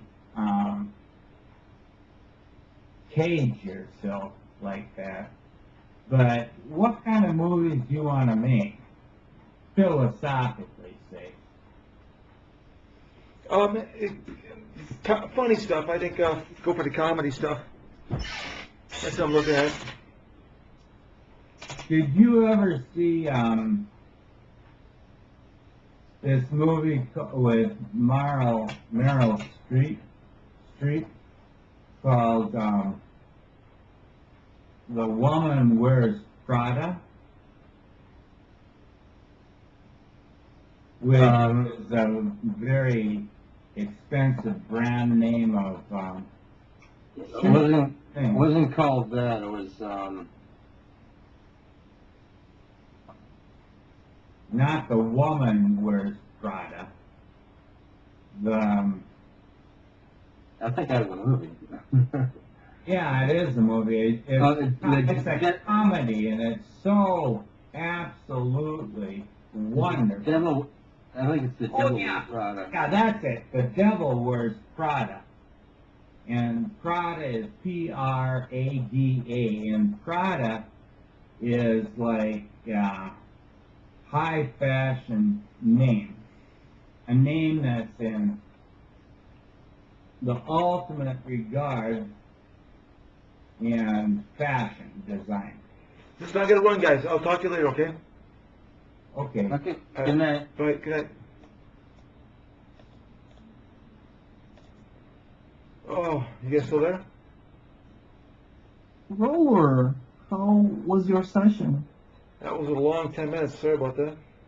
I don't know. Are you entertained? It just took a while to figure out what this guy was about. I had to figure out he started talking about T-shirts and stuff. It's funny. Got T-shirts and two businesses going on. I may be able to use the same code for two websites. That'd be kind of funny. What T-shirts? He's got some he's selling. I don't know. I haven't quite figured it out yet, but he's got some T-shirt things going on over there too. Weird, man. It's like a weird coincidence that people would be having T-shirts to sell. What kind of T-shirt? I think it's just plain T-shirts. You put stuff on it. So I haven't talked to him fully about it, but it's just weird that we were talking about a similar subject that you guys were. What, by hand? I don't know. I don't know yet. I just thought it was interesting. That's why I had to stick around and see this. I still couldn't. He's a little bit slow. Slower than you?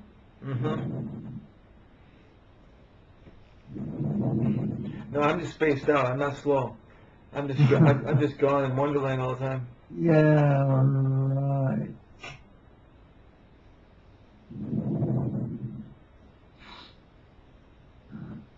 What kind of T-shirts? I don't know. I didn't quite get it all out of him.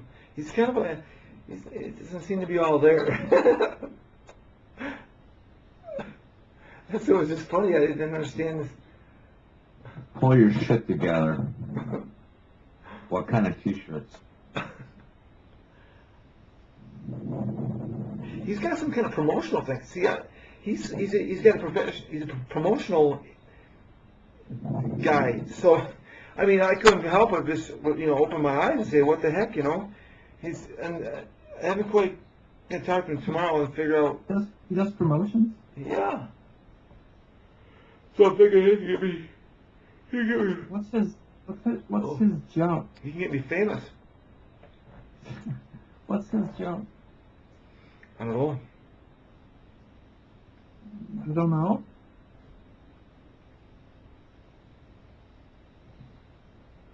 Have you ever heard of a word called trust?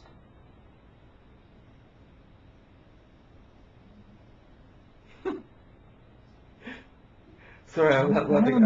I'm not laughing at that. I just figured something. Sorry. What if I set you up to actually find out how to trust you? What's that? Okay, what's the test? Why don't you tell me? You're so smart. You're gonna put $100 in my account. if I actually set somebody up to actually talk with you, to find out how loose-lipped you are, and what you would say, what you would do, what you would promise, do you think there's something to do with trust? I used to work for the fucking Secret Service, asshole. Do you really think I would fuck up my company by letting you go out fucking rogue?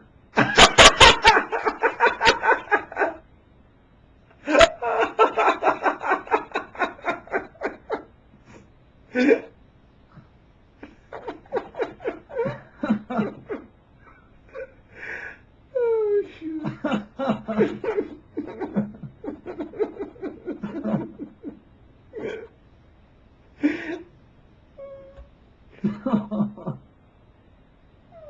Oh, shoot. Well? Yeah, I'm listening. Okay, what's the test? I got trustability. I tend to babble a lot. I tend to be pretty honest, so it's kind of, I can't really keep a secret, but maybe. Oh shit! What? You can't keep a secret? I don't know. I babble. No, I am too damn honest. I don't know. I don't tell anybody that I'm doing weed anymore, so I guess I keep that under wraps. Except for you guys, but only one. I mean, just a few people. This is all I tell them. I know a former wrestler was a governor that actually come over to your house for a fucking holiday. What's that? I know a person in Minnesota that was a wrestler and a former governor that can come over your house for a holiday. Is he your friend? I know him. He's a good guy. I know you. I like his show, by the way. Oh, So by the way, his you telling me fucking arms are bigger than my thighs. So you're telling me you can have me talk with him? You know, I was that far from talking with Jesse. You know, I was 5 feet away from him one time. Well, fuck us up. You're gonna get a lot closer. No way. See what now? Get Have you closer. ever seen anybody actually backbreak over a fucking share?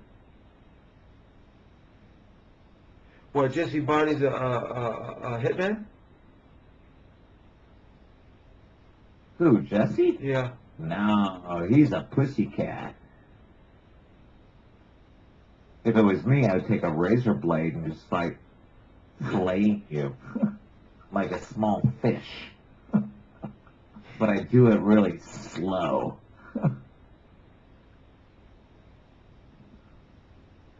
I hope you are enjoying yourself with your entertainment.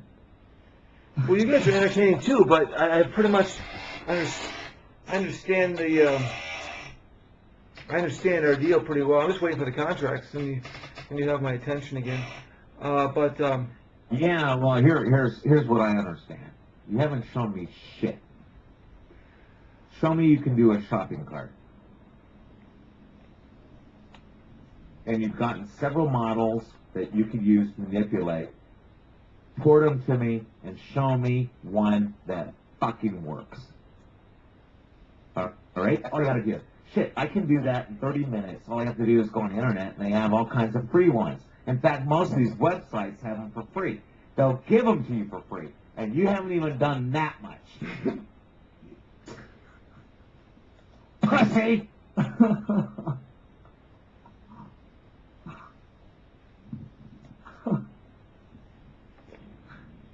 I thought that was entertaining. I gotta get hot. I gotta get hot, folks. That's the bottom line, right? Lock yourself in a closet, take a tab of acid, show me something. And you get the contract, and I will give you the 50 fucking boxes of earnest money. It's already been approved. And if you're living on $50 a week, I'm impressed.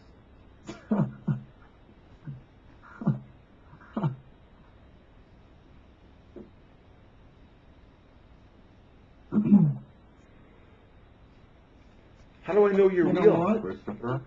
You know what? Watson, how do I know you're real? Christopher? What? Roller spends more in a month denied you in 10 years. Roller doesn't have shit. No, I don't have shit.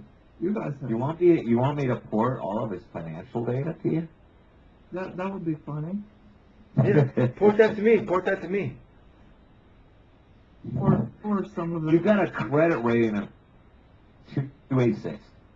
Of what? Your credit rating is 286. How do you know that?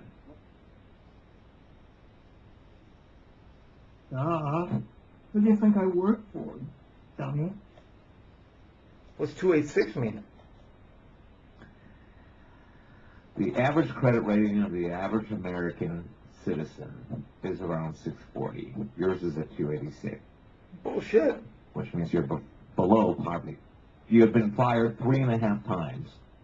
Some of them are questionable. Okay? Maybe mutual interest. Okay? Better that you left and just like resigned, but mostly you were fired. Okay? You were fired? You're a wild card. You freak out, you fuck up, and you got loose lips, which sinks ships. I was in the Navy, asshole.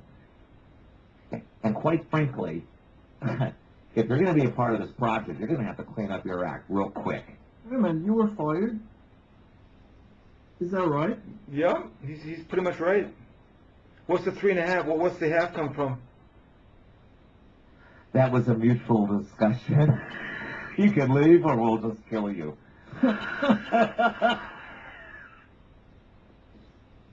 Is that right, Roland? That was when he was with the nuclear power commission, working for an outfit there. I got everything on you, man. So you were lying to me? No, I don't know what he's talking about there. Nuclear power, what now? Oh, I'm sorry. What was that nuclear power plant you were working at?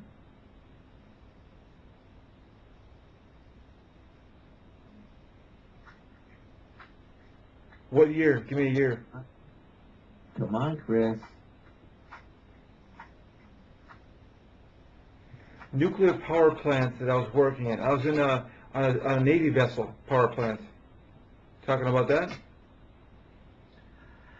They do tend to be nuclear powered. Well, it's a power plant. It's not really a plant. That's a vessel. No, there's a nuclear power plant in the vessel. Okay, normally when you mention plants, it normally is stuff that's sitting on land, but okay, I'll go with you. So now, what about this plant?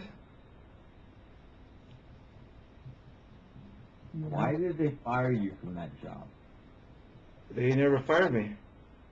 What are you talking about? No, it was a mutual agreement for you to leave. Why was that? In the Navy? Mm-hmm. Is that right? It's right. Trust me. What? Was it right, Chris? I don't think you're right. I don't know what you're talking about. Good answer.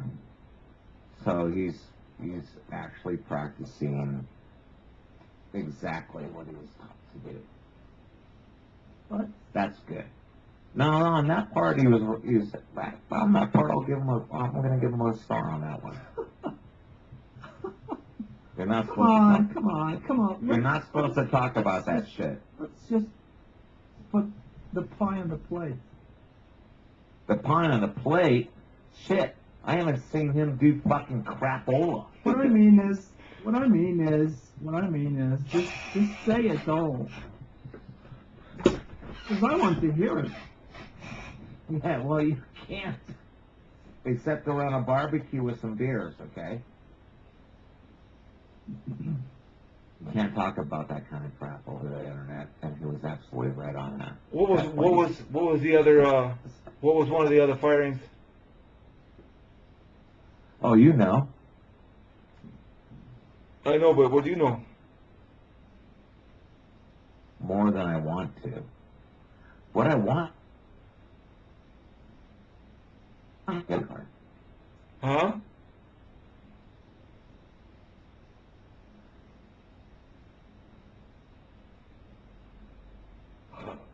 Something's cutting out. I can't hear anymore.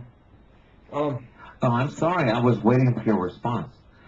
Why cannot you take all the models and the free and all of that and put together a very simple shopping cart? Why can't you do that? I sure could. Well, then why shouldn't you? Show me what you can do. Lee has been showing me all kinds of really wonderful artwork and stuff. And, you know, he's doing that without a contract. Because he knows I'm not going to fuck him. You, on the other hand, are a fucking cagey little fucking psychomatic fucking bitch. KG? What's a KG? Completely confused. So, if you want to be a part of this company, show me what you can do. And you will have the contract. And I will put the money in your PayPal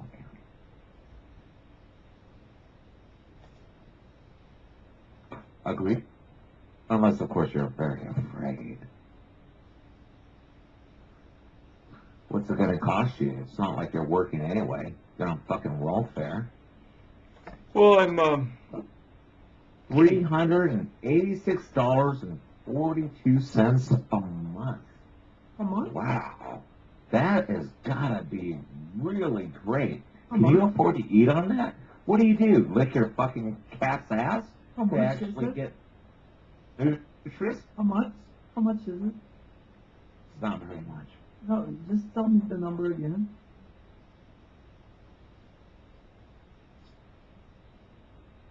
Christopher. yeah. How much is it? How much was it? Christopher. I think he's off. Hello? Christopher. Yeah. Can you run that number again? I think he's wrong. I don't know. I'm not sure what he said, but Yeah, I'm looking at Chris's files here. That number doesn't coincide. Can you run that number again? No. Why should I waste my bandwidth?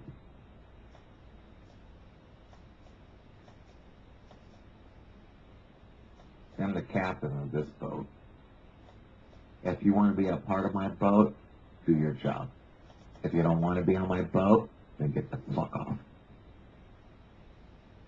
You want to go entertainment? Listen to some gay guy? just prove that you've got some data on me. That'd be kind of cool. I'm looking for some proof that you've got some kind of That would be cool. but you don't quite have the that figure right. What's the correct figure?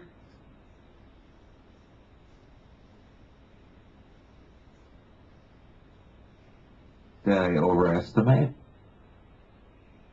No, you were under. I think. I'm not sure what you said. Let's see if I got. Okay, here's the data. I got it right. Christopher Roller, Red Falls, Minnesota.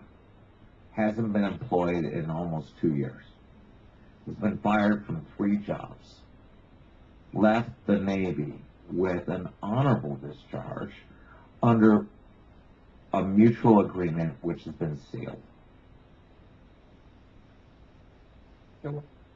One. Worked as a computer analyst kind of guy on the submarine. Okay, and I'm not gonna say which one. I know which one, but I just don't remember that. Continue.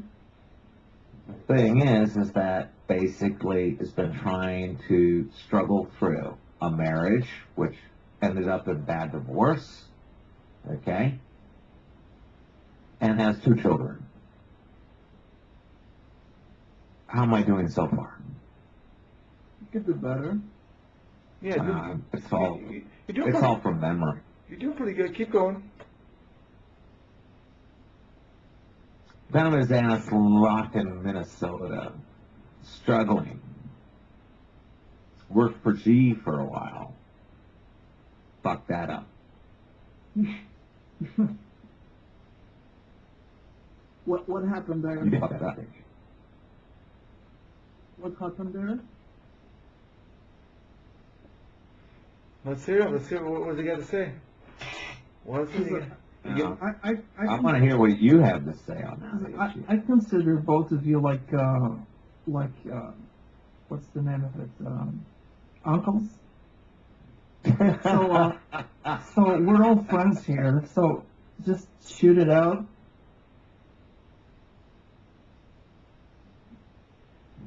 I think Chris has been looking for an opportunity to actually recreate his life. I mean, I know. But he doesn't know how to restart his fucking engine. I mean, I know a lot about Chris, not so much about you, but like, you can talk freely. That's what I mean. Do you know what banks that I use? Do you know what banks I use? Is that important? Yeah. Trying to figure out what you know. It will be when I start. Well, it will be when we have to distribute the money from the website, which if you're a part of, but if you're not a part of it, then I don't want to know your bank sites.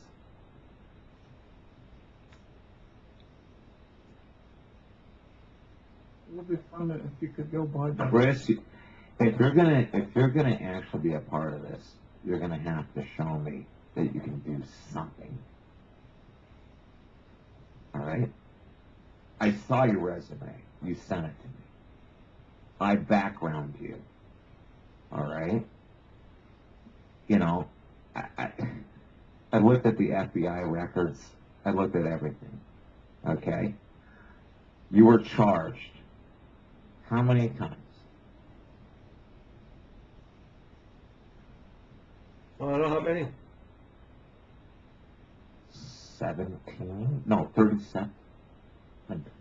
37 times you were charged with stuff. What? He's not exactly the cleanest person on the planet, neither am I, so don't criticize him for it. No, it's just I thought it was a different number, Chris. Is that right? No. Not really? No. Mm-hmm. So let's go to court records. Okay, let's go there. I read your whole file. Let's hear I it. don't think you want me to make all this public. What I'm doing is I'm giving you an opportunity to be a part of something really good. I'm perfectly... If you want to live in the past, you're going to die in the past. Do you understand me? I'm giving you an opportunity to be part of something. I know it sounds stupid, but if you open your mouth to another person about my enterprise, I will make one phone call, and you clinically will be fucking dead. Who did I talk to now? Who did I talk? You said something about again. Who did I talk to? Did he say again? I don't know. Do you want to be a part of this company and be the IT guy or not? Do I get to hire a guy? I am putting you on the fucking mark right now. Do you want to be a part of this company, a positive, integral part of this company, and show these people what you really can do?